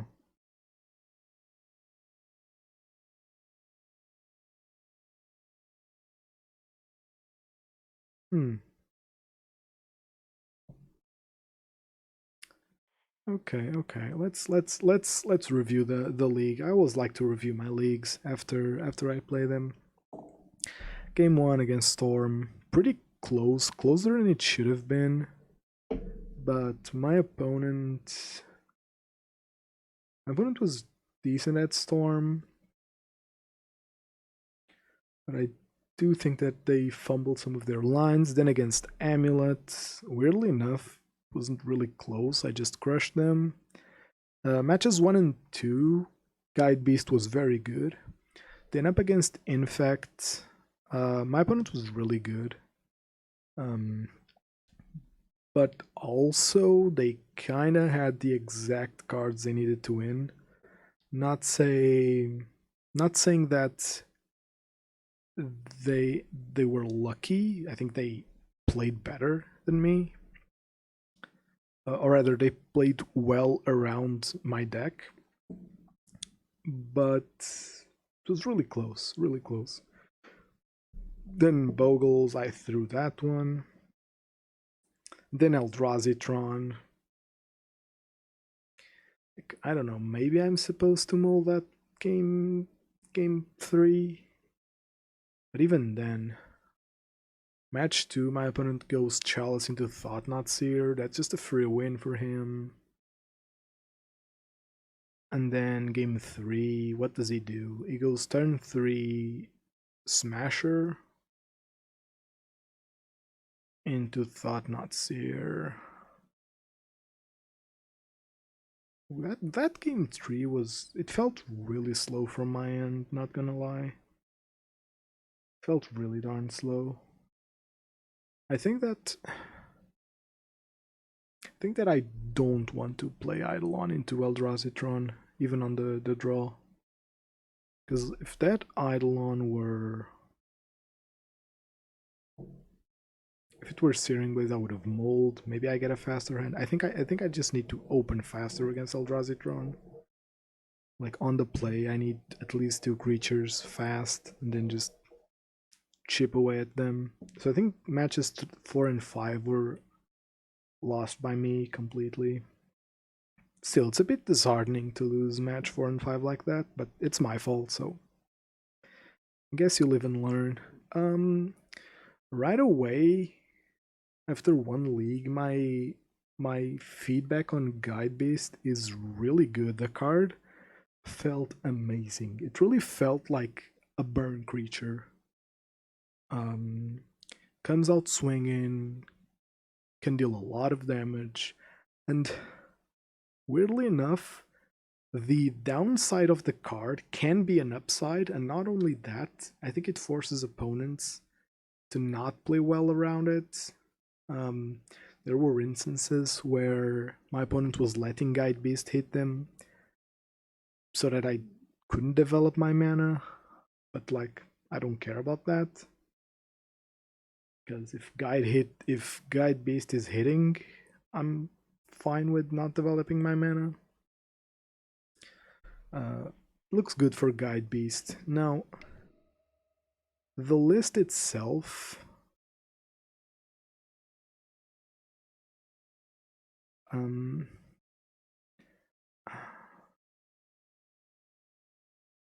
don't know. I honestly don't know. I think the list itself is good. I think the side was very awkward. And I think it showed. I think that deflecting... I think that... let's look at cards individually. I think that Path... like, I can't see myself cutting Path because of the pro red, but Path felt somewhat lackluster. Hushbringer, my fear of cutting Hushbringer is because I believe that tribal decks will be coming in force, as well as some like weird graveyard decks. But I really don't know. Smash the Smithereens, like, I didn't even see it. Like, if I ever saw it, it would have been good. Like, both Eldrazi Tron games would have been wins if I ever hit Smash. And Vortex... is probably least impressed by Vortex overall. But I also fumbled the 1 game where Vortex would have been important, to be fair.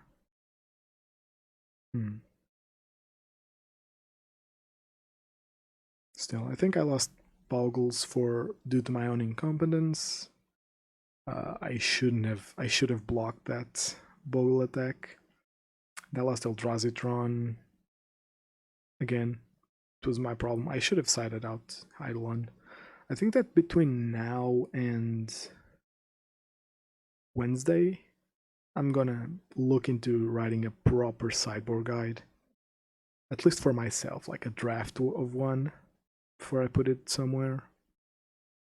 I think with the meta going wider, it's harder to have every plan properly in your mind, if that makes sense. Well, either way, thank you very much for joining me in testing Wayward Guide-Beast. We fumbled there beginning at the beginning because I went down. Yeah, I'm gonna be logging off. No second league. One of these days I might jam a second league. It has to be a day that I don't start the stream talking about something else. Either way, thank you very much for watching. Follow me on Twitch if you're not already. If you're watching this on YouTube, make sure to try to catch me live so you can criticize my play live. And I'll subscribe to my YouTube channel where I post all my VODs. You can also follow me on Twitter, which is where I usually post where I'm streaming. And you can join the Burn Discord, which I will link somewhere. I'll probably add it on my Twitter, which is a place where me and people that usually watch my stream talk about Burn, and a lot more people talk about Burn there. Either way, see you next time.